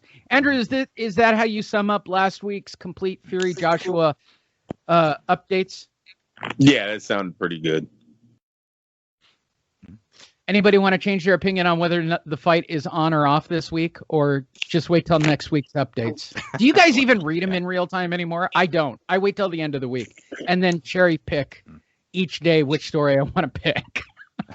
I do, because I get like notifications from my Twitter and Instagram whenever a certain boxing site posts some new article. I'm like, all right, what is it? And then it happens to be about this. I'm like, all right, let me take a look at it, because it might be the official signing of the fight itself or the unofficial. It's not. Okay, I'm going to challenge you this week, Miguel, because we all know it's going to go on next week. Okay. I'm going to challenge you this week to bypass all updates. Okay. All right. Sounds like I'm talking to my therapist. I'm challenging you. Yes. It's like, just say no. Just say no. All right, let's start with what happened this past weekend, and we'll start with Dimitri Bivol. He boxes past Craig Richards for a decision win to retain his title. The man everybody doesn't want to fight, or really you don't even really know who he is, and nor should you, and nobody really cares. Dimitri Bivol. I'll start with it's the truth. I don't know how Eddie Hearn has made us believe that Bivol is somewhat more impressive than he is, but I'll start with you, Miguel Antonio Baragon. Dimitri Bivol. Well, got himself another win, right? I think the scorecards were like 118, one some. It was just like totally one-sided. Not very right. It was pretty entertaining. I mean, it wasn't entertaining to watch. It was a bit of a snooze fest, but it wasn't like we saw anything different. It was the same Bivol. And until we start getting an increase in competition, we're going to continue seeing these kind of fights. But whatever, it's another win on his record, another title defense. I think it's at a holder, if I'm not mistaken. Right, great for Bivol, another payday. Andrew Labouche, what do you think of Dimitri Bivol fighting another unnamed fighter to be named? Throw him in the basket with Andrade and fuckface, the other one we just talked about. Mangia. Which one? Mangia. Mangia, that's right. That's right. And Mangia. Listen, when I seen 30-year-old fighter, he's 30 now, I started falling asleep during the fight. He's 30, he's unproven. I don't care about their records. It's who have they fought in? When are they going to fight someone? Eddie Hearn, man, as this show goes on, it seems like Eddie Hearn's not doing good for a few of his guys in his stable. It's time to get these guys some fights. But yeah, Bivol's his name has been floating around way too long to be like, oh, I'm so excited for this guy. Like, I'm over his growing process. Where are we at? What, you didn't want to listen to 20 minutes of them explaining he's the fighter nobody wants to fight in the division, and that's why he's fighting a nobody again? That's the easiest scapegoat for a fucking promoter who can't get his fighter fights, all right? Listen, overpay, take a cut in your money, do whatever you have to get yourself that shot that's going to get you a big time fight. So I don't buy into, I'm the, nobody wants to fight me bullshit.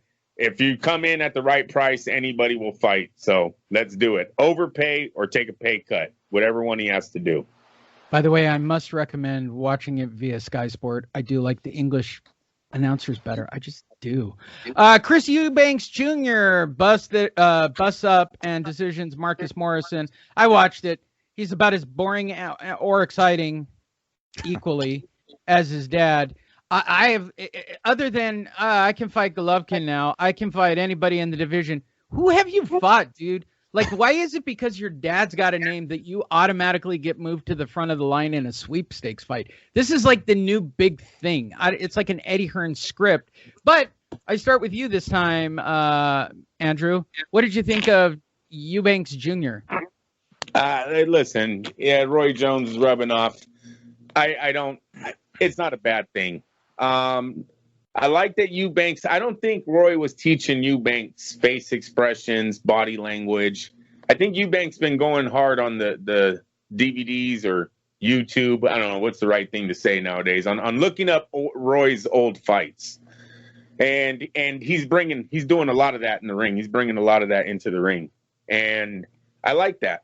It used to be big back in the day. And we need fighters to go back to that. Go look at what the older guys did, because maybe then we'd get some fighters that wanted to fight for legacy and wanted to fight for pride and shit, because that's how they used to fight back in the day. So I like the fact that Eubank is looking at Jones's old tapes. I like the fact he brought Roy Jones in. I guess he lived with them for like a year. It all showed. Matter of fact, this might have been Eubank's shining moment right now in his career, because he's got Roy Jones in his corner, so he's got a little bit of a name now over here in America, right? He's got a big name behind him. Roy was just in one of the biggest events boxing put on this year with Mike Tyson, $80 million pay-per-view event. So he's got all that going for him on the trainer side. He's got his father's connection over there on his side. He looked good in the ring. I liked his speed. I liked his power. He's fighting a nobody. Guy had 3 defeats already. Nobody across the board, but for Eubanks' world, for what they're doing with him, it wasn't a bad showing. Where I go from here, though, is he's not going to grow. In my opinion, he's not going to grow anymore as a fighter. They got to look at the top 10 right away, because there is now a time clock on Eubanks' career. With him taking in Roy Jones's style and not being Roy Jones, it's only a matter of time for the punches and everything starts affecting them. I don't know when it's going to happen, but it eventually happens to all these guys. Their reflexes get slower. They can't move out of the way of the punch as much anymore, and they get their clocks cleaned. Happens to them all. He's taken that style in. His defense now is head movement, reflex, everything. I get it. Got it. You can't fucking play with him, though. I would look at the top 10 and the top 5 of the middleweight. If he passes that test because of his name and his potential star power, that's when you run for Unified. You just start dropping champs. So I think that's all Roy has with him moving forward. Miguel Antonio Baragon. He's because of it, he's got the rub from his pops, the name, he's going to get, pushed to the front of the line. He only has 2 losses on his record to, Saunders and George Groves, which are, names over there in the UK, not so much here in the US, at least not yet. So it's not like he's, the losses on his record were to chumps, we're talking about good guys here. So he has definitely the potential to be like something big, even though he's already 32 fights in his career, but he's even bigger, I guess. I don't know if this last fight here last night was a 10-rounder, but it seemed as though he got tired towards the end. I don't know if he was just easing, taking the foot off the accelerator a little bit going into the 10th or 9th and 10th round, and I mistook that for him being tired. But it did seem like he kind of slowed down towards the end, and then we're talking about a 10-round fight, 12 rounds into the story. But I mean, he won, hands down. There wasn't like anything super duper impressive. The guy, took all of his fucking shots. So it was a relatively boring fight. I'm not gonna say it was exciting. Now I did find myself texting every so often and turning away from the screen. But I mean, another victory, and he's got that rub from his pops. I think he has the potential to probably get himself a pretty big payday in the near future. He's already got 32 fights. I think 22 by KO. So he's got the pop. It's not like he doesn't. But I don't know. I don't know how much of a star they can make him here in the U.S. if that's even part of the goal. But I mean, why not? Fuck it. And he's in a hot, division. I'm not sure if he's in middleweight or super middleweight. I'm not entirely sure, but he's in that range. So he's got himself some potential opponents. He is, or he has worked as a model, I believe, in the UK. So they have a lot of potential for Mr. Eubank. They want him everywhere, and so why not Andrade? Why haven't these two? They fight under DAZN, right? Both of these guys, or Andrade, either one, either boo boo, either boo. Andrade, stupid. Andrade, doesn't matter. Whatever. Why doesn't Eddie Hearn get this fight made already? Yes, one of them won't get Canelo, and that's what everyone's scared about. Wait a minute. If I just sit here on the sidelines, I'll get that big fight. But yeah, it's a 1 in 3 chance. No, it's like a 1 in 10 chance. He's gonna pick somebody he can beat. Don't be stupid. And then all of a sudden you wake up and you're fucking 30 or even 33. Shit, some of these guys are even past 30 now. I think Spence and Crawford both past 30 now. We've been waiting for this. Early 30s, 31 and 33, I think. These guys aren't even in their primes, mid primes anymore. Come on, it's a joke. It's an absolute joke. Go ahead. Sorry. Moving forward, it's all right. Campbell Hatton, who comes out to the exact same music as his father. As you remember, he fought 2 weeks ago on the Rock of Gibraltar card. He fought again as they pad his record with more people for him to beat up. My opinion is he looks sloppy and messy and roughhousey and all kinds of shit. But he gets the win. Campbell Hatton, future for him, Miguel? I mean, again, it's the junior effect. Yes, there's going to be, a future for him. Of course, that name is beloved. I mean, shit, I love Ricky Hatton for fuck's sake.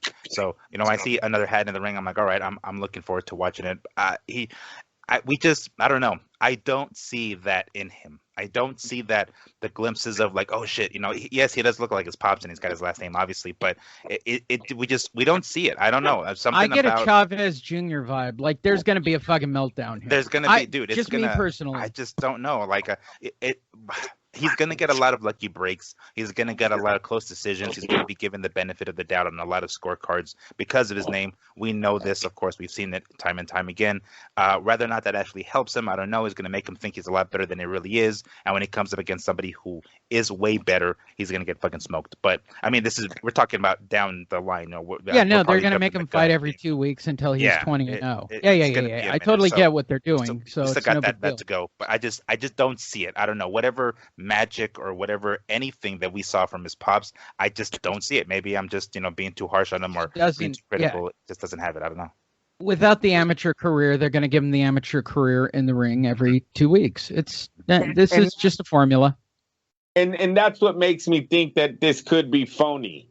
Listen, what happened to Chavez Jr., not only was he the prince of Mexico, right? When his father was literally, he watched his dad in his mid prime at the end of his career. He did not watch his father growing up. So he's spoiled on that part. Then the cameras are in front of these guys from the time their pro debut is until they're 20-0. He's going to have, so Ricky Hatton Jr., what's his name? Earl Campbell. Campbell. What's his name? Campbell Hatton.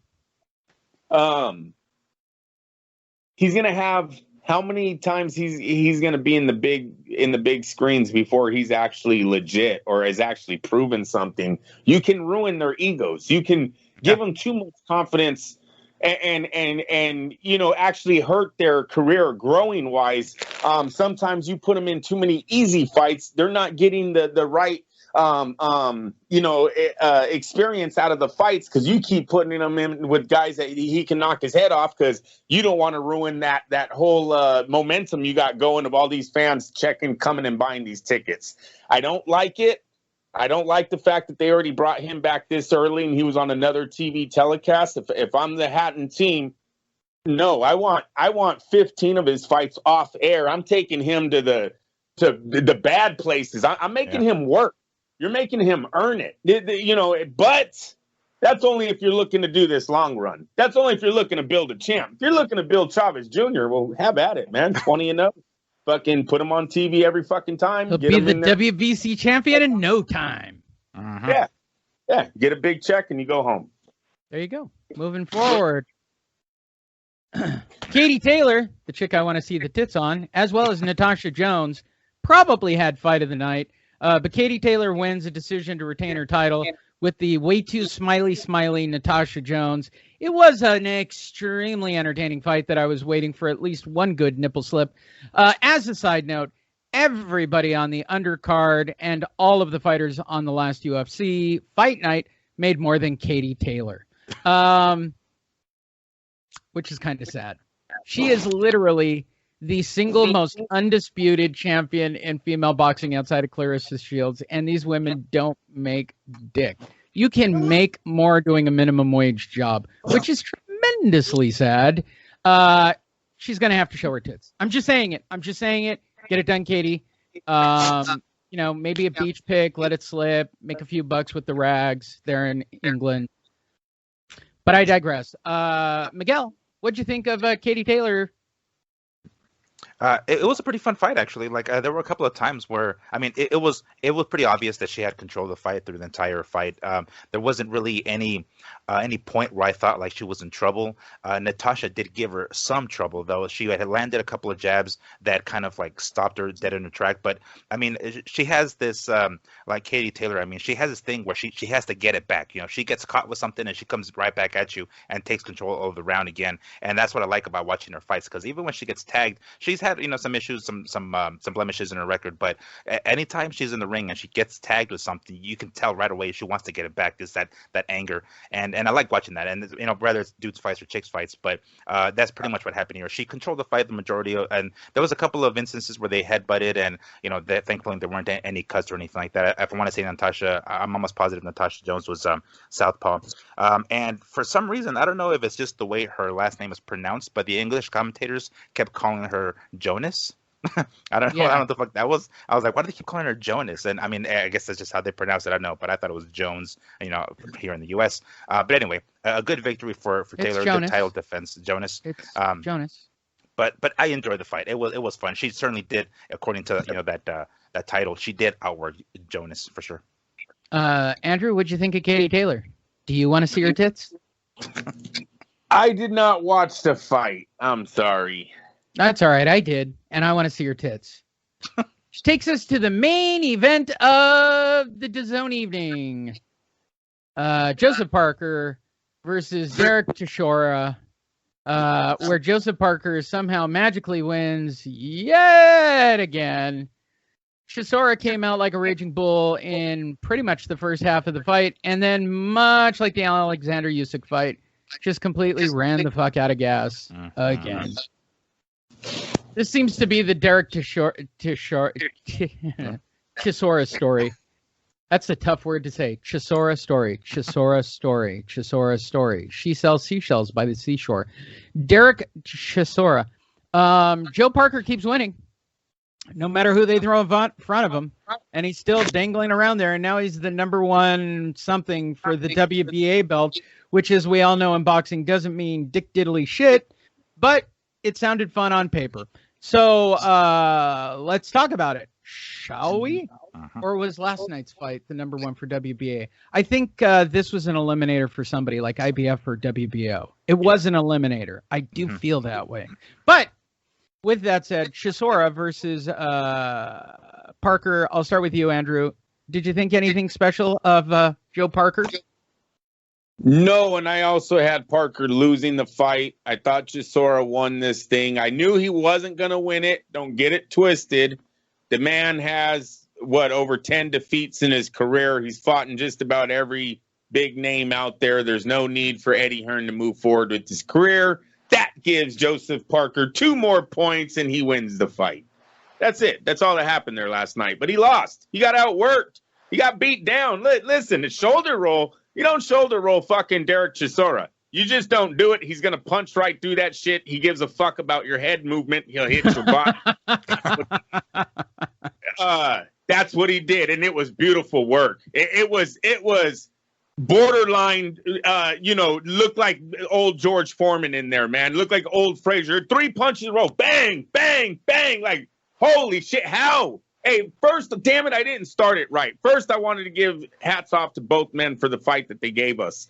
That was a big-time heavyweight fight. They were landing big punches in there. Well, I thought Joseph Parker did not win. I give him a lot of credit for being able to go 12 rounds the way he did with Chisora, because Chisora put in a lot of work in that dude's body. Where Chisora went wrong, he didn't continue to go to the fucking body. You don't hit the guy's body for 5 rounds straight and then leave the next 7 rounds without hitting his body.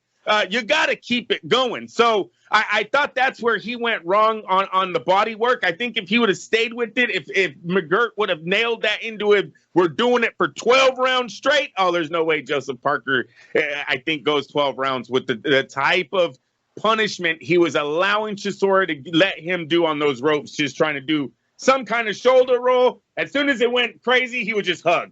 Shoulder roll. Oh shit, it's not working. I'm hugging. That's all that was going on there. They talked about it a lot. There was a lot of clinching going on with Joseph Parker. I like his combos. I like his burst of offense. He does have great hand speed. I thought the punch that his trainer left out, he kept saying right hand. I was screaming left hook. The way Chisora was head movement is going, he's swinging into that left hook way too much. You got to damage him on that side. You got to keep throwing the left. I jab, check, left hook. That's where the punch they missed. And I kept saying it. 12th round, he finally hurts him with the fucking left hook. I thought that was, when Parker goes back, I know he won the fight, but when they go back and look at the tape, they got to see that his left hook, the speed that he has on it, there's potential there. What I don't like is he doesn't fight enough. He laid on the ropes too much. He was clinching too much. He got knocked down. I don't have him winning. What would it have to be? 8 rounds to make up that deficit? Am I correct with that when you have a knockdown? Yeah, that's correct. He would have to win 8 rounds, and I didn't have that. So I had just sort of winning the fight. All right. Miguel Antonio Baragon, what did you think of Chisora Parker? Well, let's not forget that Chisora is already 37, so he's already on the way out. We know he's not going to have the gas tank of Parker, and Parker I think is 29 or 30 or something. He's like right at that 30 age.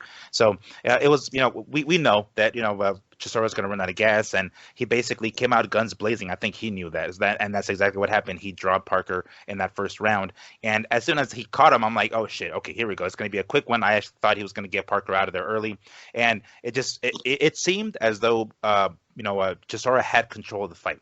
Around the 6th, 7th round mark, I actually had to leave the house and grab some food for myself and the folks. And I was like, okay, Chisora's going to win. He's got it, right? And then I come back and I'm like, holy fuck, whoa, hold on, what? Parker got the win? I was like, I don't know. I mean, it was around the 6th or 7th round, and maybe he was making a comeback. So I had to rewatch the fight a second time, and it really did look like Chisora run out of gas towards those last ones. There was a lot of clinching, a lot of punching behind the head, because Chisora's just going to throw. It's obvious that what's his name? Parker was trying to clinch and kind of buy himself some time a couple of times. Anytime that Chisora got close to him, he would clinch, and Chisora just started throwing any which way he possibly could and landing a bunch of shots to the back of fucking Parker's head. So I mean, I didn't like that, but I understood his standpoint. He's trying to get him off him. But I don't know. I may have to watch the fight again, but it didn't look. I mean, I honestly, it did not look like Parker got the win. I'm going to have to rewatch it again, but I'm kind of disagreeing on that. And I feel bad for Chisora. Dude's fucked again. I mean, earlier, I don't know if you guys remember this, but earlier in the fight or earlier in the day, he was threatening to actually withdraw from the fight because of some disagreement with the coin toss and who comes into the ring first, some bullshit like that. Just adding more drama to the fight. Obviously, I didn't really legitimately think he was going to withdraw from the fight because, he only has so many chances left in his career. He's already 37, but it certainly doesn't help that he got, I kind of feel like he got shafted in this decision here. I don't think he lost that one. I don't think it hurt his career at all. That's a great point. That's a great point. point, Lee. This didn't hurt his career. He's going to get another fight with another top 10 guy and make another $1 million. He will. I mean, that's the truth. He looks like a very serviceable heavyweight for guys on the way up or on the way down. He'll be around for another 2 or 3 years doing the same shit. That's the good side of it. The bad side is it hurts his money that they're going to give him, right? Because they got the fucking thing over his head that, but you always lose. You know, yeah, you're a good guy. Hey, I'm going to bring you back, but, you know, just not as much money as we gave you last time because you lost, right? It's the name of the game. So that's what sucks for Chisora. Every time they give him one of these bullshit fucking decisions, and fuck the win or loss, it's the check. Do I get a raise? Because he laid his heart out in the line. You know what's funny about Chisora? The fucking dude looked dead tired after round 1. Oh, yeah. Dude, in the corner. Holy hell. It looked like he was having heart attacks. No crowd in there. The mics are then they're close. You can hear that dude hogging up loogies. Oh, my gosh. He was fucking running out of gas. I mean, he was sucking wind big time. Yeah, so I totally think, it was fucking round 1. He looks dead. So I don't know. Is he playing possum? Is that how, is he really this tired? I don't know. He's doing the Wim Hof breathing method, Andrew. He's trying to get as much oxygen into his lungs to create a moment of bliss during the fight. Or he's just a big fat fucker who throws everything he can during the round and is gassed at the end of the round. Moving forward, Aracinda Lara brutally knocks out Cornflake La Mañana in 1 round. Andrew, you probably didn't watch this. No surprise. Miguel, did you watch it? Yes, I did. Yes. And what did you think? What was there to think? I mean, how many seconds was it? 22 seconds. It was an overhand left, he caught the guy in the ear. The guy fell down stiff as shit. I mean, it was I don't know. And people were making a big deal out of the commentators. I think Sean Porter was making a big deal out of it. It's like, this is what was missing in Lara's career, that knockout power. It's like, dude, come on. He fought this dude they called Cornflake, and yeah, and he caught him. It's like, come on now. I don't know. It wasn't that impressive. Great, it's a victory. He kept his name relevant in the 154-pound division, and he's even mentioned going up to 160 if a big fight appears or materializes up there. But it really was nothing special. A knockout is a knockout, but overmatched opponent. Yeah. I followed that young man's career. He's been on my Facebook for a while, since the beginning. Really, I think. That sucks. That was a big fight for him. He was. Oh man, I forgot that one was on last night. Cornflake. What a great name. Right. Yeah. Jesus Ramos Powers pass. Javier Molina. Miguel, give us your feedback. It was a bit of a snoozer. It really was. Like, it wasn't terribly exciting. It seemed like these guys were it almost felt like an Olympic style fight. I think Molina was Olympian. I want to say he was. I'm not sure. I don't recall specifically, but nonetheless, it just seemed like they were very touch, score kind of deal. And that's essentially how the 12 rounds went. There was a couple of instances where they did kind of, put a little bit more heat behind them. But I mean, you could have totally skipped this one. It really wasn't that terribly entertaining. Cool. Moving forward. Look how we go through a PBC card. Sebastian Fondora, Andrew's favorite person to used to be talking about before he was with the PBC, stops Jorge Cota in fourth of the WBC Eliminator. Miguel Antonio Perez, please. Sebastian. This one was quite entertaining. Life is not better up there. Oh, sorry. Wrong Sebastian. Wrong one. This one was actually pretty fun. I don't think anybody does Cota in high regards. But I was thinking, he's going to come in here and, Sebastian is going to take him out in a round or two. And holy hell, he was taking these shots. It was a fun fight. What's his name? Fondura was taking his fair shots as well. It didn't look like Cota was too interested in going to the body at all, even though it was right there. He was throwing shots up. As anybody who's ever fought a tall fighter knows, it tires your arms like a motherfucker to throw punches upward. So go to the body, go to the arms and whatnot. But Cota was like, no, I'm going to throw it to the face, and he did his fair share of landing. Truthfully, the fight actually felt like it was longer than 4 rounds. It was a lot of action actually, but it legitimately felt like it was more than 4 rounds. And the stoppage, although I don't disagree with it. It came at a very odd time. It seemed as though the referee could have stopped the fight earlier in the round, but chose to kind of hold on a little bit longer. And he came in and stopped it right as Kota was landing his own shot. They both exchanged the shot, and they both landed their shot, and the referee stepped in to stop the fight. It seemed a little bit of a weird stoppage at that point, but it wasn't going to get any better for Kota. We knew what direction it was going, and becomes a fourth round KO victory for Sebastian Fundora. So it was a good fight. Fundora took his fair share of shots, though. He didn't come out of there unscathed. There you go. Andrew, do you miss Sebastian at all? No, I don't. Cool. Okay, cool. Abel Ramos breaks down, stops Omar Figueroa in 6 rounds. This was the co-main event on the Dignity Healthcare Park, the only sports arena or sports facility that's named after a mental health care facility. I just want to say that out loud. And I think it's absolutely hilarious that they're the sponsor. All right. I kind of half-heartedly watched this fight. So I'll start with you this time, Andrew. What'd you think? Oh, yeah. No, I feel sorry for Omar Figueroa. He was at one time a big-time lightweight prospect. Signs with the PBC and jumps up 3 divisions. Don't know what happened to his career. Right now, they're going a lot on, I think his name is Brandon Figueroa, his little brother. They're running hard on him. Omar, I guess he's done. Pretty sad. Yeah, he was a prospect. Had a big fight in the lightweights for a WBC title, I believe it was. And then for some reason goes to junior middleweight. There you go. Migsy. It's I do kind of feel bad for Omar. I don't know what the hell happened, because I remember watching him fight at lightweight. As a matter of fact, I think he was a former WBC champ at the time, and I was like, wow, he got himself a belt, whatever. And then the next time I see him, I'm like, what? He's a welterweight? What the fuck? How did that happen? Like, where did that happen? What's that? It was welterweight he went to. I think it was welterweight, and it's just like, what the hell? It was quite the leap, and I'm like, and then he looked soft, around the midsection. I'm like, what the hell happened? I think there was some issues outside of the ring. I don't remember what the hell. I don't know the specifics, but I think he got in some sort of trouble. No.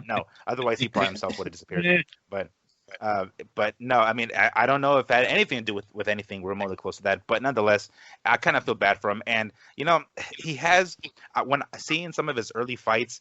Right off the bat, that guy takes punishment. He takes shots. He's a thin, long guy. He never uses his range. He's always in close. He throws in close quarters, and he receives in close quarters as well. And I don't like the fact that he switches from southpaw to righty. I know that's kind of his style. He never really stays in one spot or the other, but he gets hit a lot as it is, and he gets hit while he's switching stances, and then he gets damn near sent back on his ass.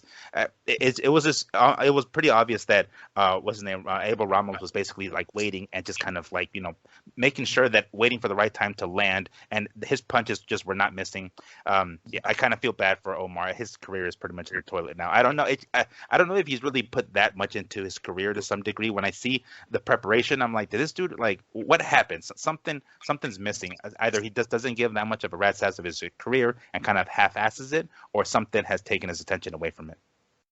Well, because we've talked too many consecutive boxing stories in a row, and I don't want anybody to think that the show's actually a boxing show, I'll take a quick breather here to remind you to go to fight.net.radio and at FightFiendMigs. And then once around the horn, Andrew, you were watching all these fights last night. What was the snack of choice? What was the beverage of choice? Actually, no, I did not purchase this debacle. Neither did I, technically.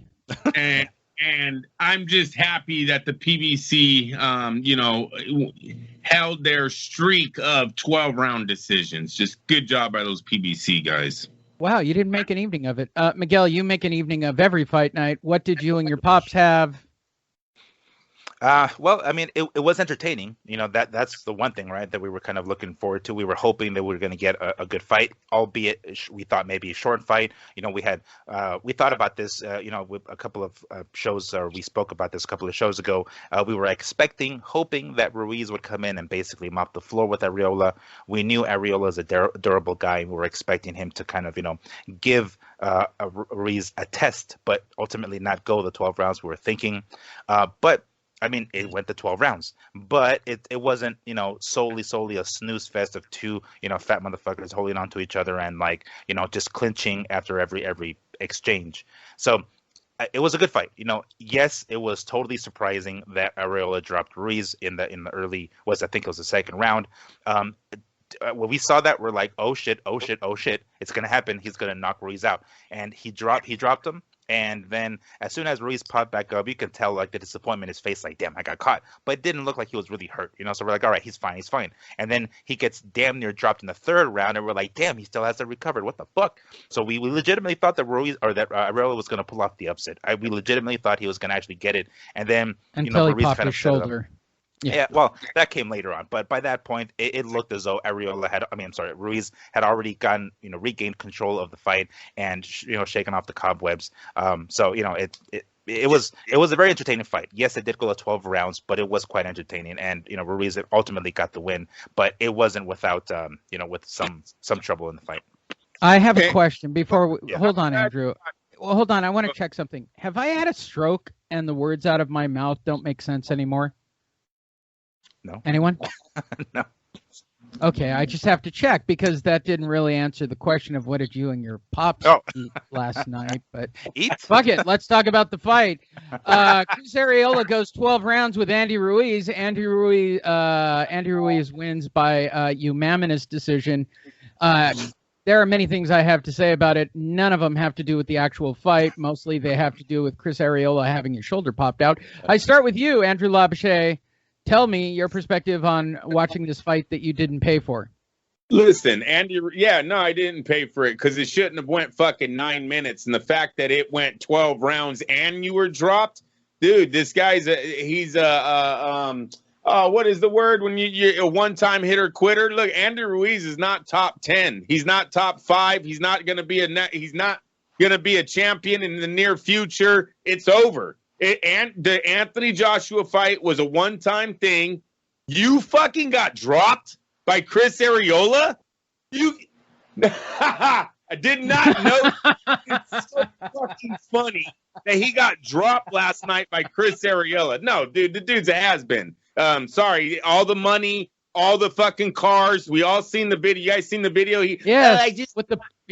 All of it. Floyd Mayweather's car, that's great. It all got to his head, man. It all got to his head. I'm sorry. You don't get dropped by Chris Arreola, and I'm supposed to come on the show tomorrow and say how you're the top 5 heavyweight in the world. No way. No, what a total bust. Talk about a blow up. Listen, this was supposed to be, hopefully, Deontay Wilder opponent. This was supposed to be, hopefully, a guy that the PBC could match up with Deontay and they could generate some heavyweight money. How the fuck are you supposed to sell Andy Ruiz getting dropped by Arreola?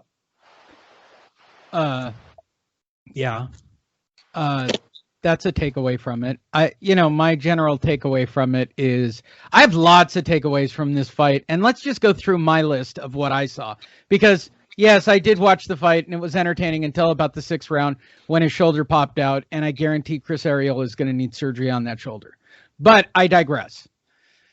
First thing, what is it with Eddie Reynoso having his guys get logos and matching sports outfits? Is that just a Reynoso thing? You got to have a shitty logo and matching tracksuits for the entire team. Am I the only one who knows this about the Reynoso camp? But it's like a thing. Or is it a Canelo thing? I start with you, Andrew. Do you think it's a Canelo thing or a Reynoso thing?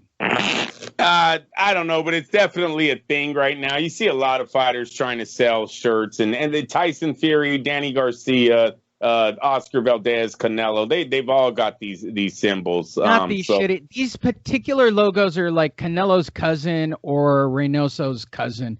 Like they're specifically like really shitty Fiverr logos. Like they're not good logos. I mean, these are really amateur. Like I could get them for $5 on Fiverr. In fact, I take that back. The people on Fiverr in India would do a better job with these particular logos than the ones they've come up with. Migs, am I wrong about this? Is it Reynoso or is it Canelo? Honestly, I think it's a boxing thing. Like we mentioned it earlier. We know that these guys are basically their own brand. It's not that they're in as opposed to mixed martial arts where it's the UFC and that's the brand, right? The fighters aren't their own brand. And boxing is different, and we know that they are. So they're going to have a customizable, I mean, not customizable, sorry, a recognizable logo that says, oh shit, this is, we see, Floyd and his Mayweather promotion logo, and we see Oscar and his Golden Boy logo. This is that. It's nothing that's new. It's something that's been around for a minute, I'm sure. It's almost like back in the 80s where the pro wrestlers had their logo, right? That was their thing. I get that, icon. And every fighter does basically it. That. I guess what I'm saying is the logos that particular camp has are particularly, ghetto-y and very Latino-y. And no, that's not a racial statement. If I get a logo, look, the logo for my $1 million company, and it is, bought on Fiverr, it's very India-y. That's where I bought it from. I can't, I don't know what it is that irritates me about those shitty logos out of the Reynoso camp. I don't know why it's so distracting to me, but I digress. Or what that dude who just stands over the ring does, who wears the suit, who isn't with the California Athletic Commission. He's definitely with the Reynoso camp. I just don't know what he does. I digress. Second takeaway of this particular fight. Chris Ariola's exit interview was the greatest exit interview of all goddamn time. I don't care what anybody says. That's the shit you say after a fight when you think you fought your guts out. So I'll start with you, Miguel. Come on. Fuck the commission. You can suck my dick. I only won 2 rounds. I mean, it's we understand his perspective. He's pissed off. He's hot. It's still in the heat of the moment. The fight just ended. He lost. I don't know what much. I don't know when at the very end, during the post-fight fucking interview, he's like, "Did he win? Yeah, of course, but only 2 rounds." And then he goes off. It's like, does that really matter at this point, dude? You're kind of already conceding that you fucking lost, which you did. So it's like, does the score points really matter that much? Like, come on now, you don't really have to go that far. He's not a young cat anymore. He's a professional. He's older now. He doesn't have to go that far. But it's when we heard that, we're like, oh, this motherfucker. Okay. It was great. And going to the crowd going, you're fucking cheering this dude from El Centro. I'm really from fucking LA. Fuck you guys. Andrew, did you get a chance to see the fuck you?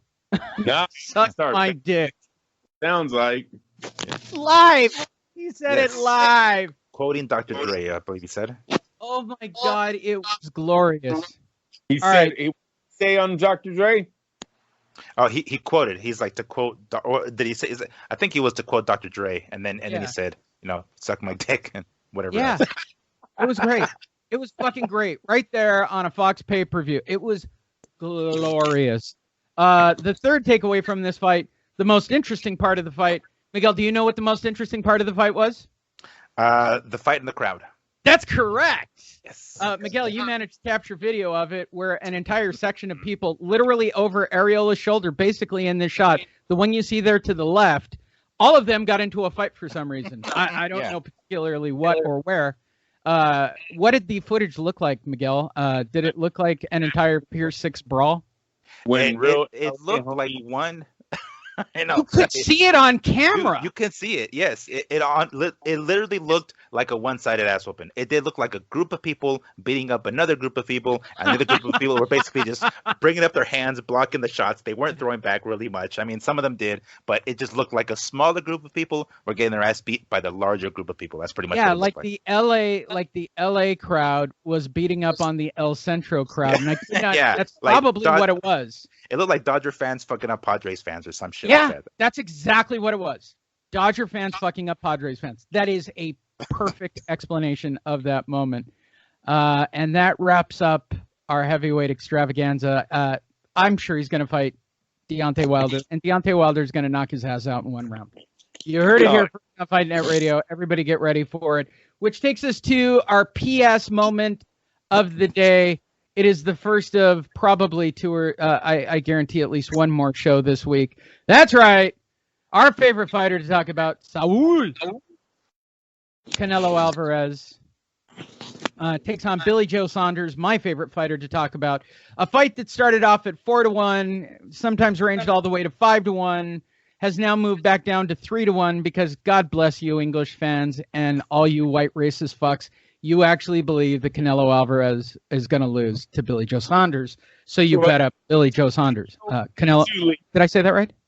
What it is too is they parlay a lot of upsets out there in the UK. You can parlay boxing, and so these guys are parlaying like the whole card is an upset, and put $3 on it to try to win, $20,000. It's not a bad call.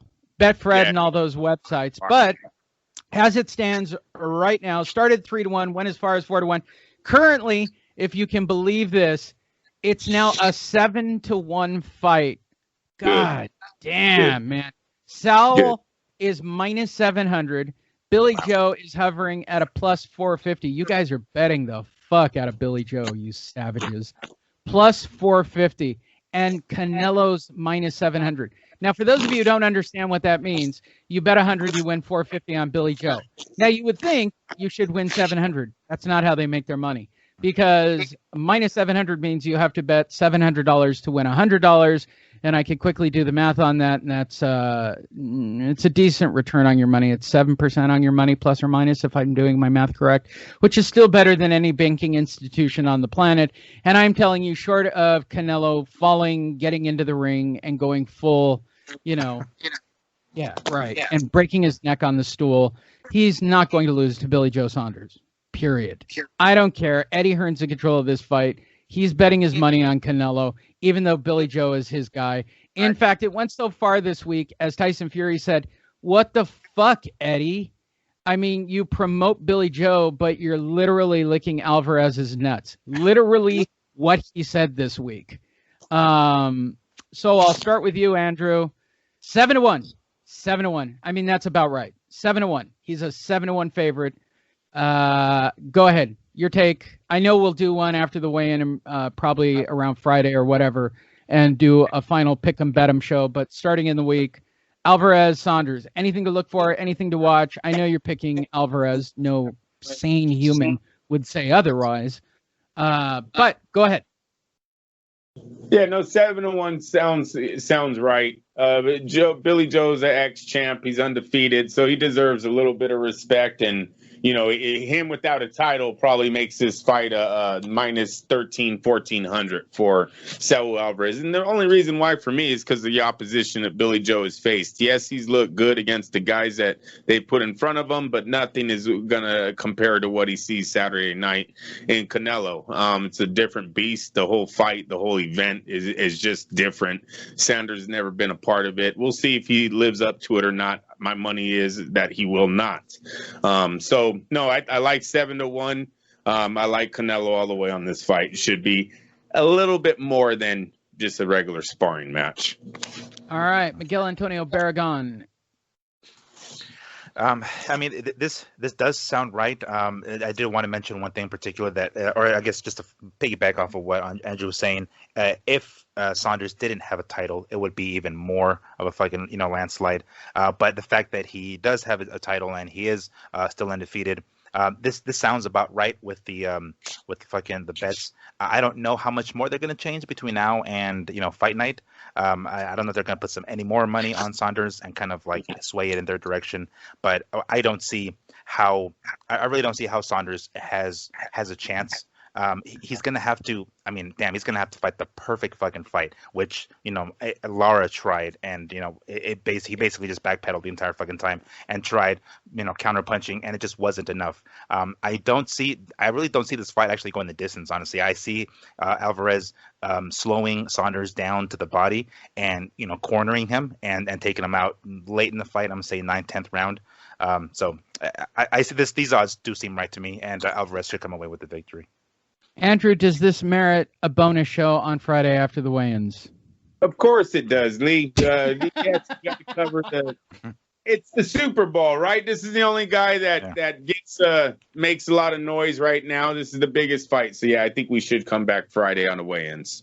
There you go. You heard it here first from the boss himself, Andrew Labouche. the true brains behind Fight Net Radio. As you know, he writes all of my jokes for me. He's the one who really wants to see Katie Taylor's tits. I personally, I don't. I live a quiet life. What a dick. What a dick. Go to fight.net.radio. Go to @FightFiendMigs. Follow us all. We really do appreciate it. And we will get you guys some bonus content this week.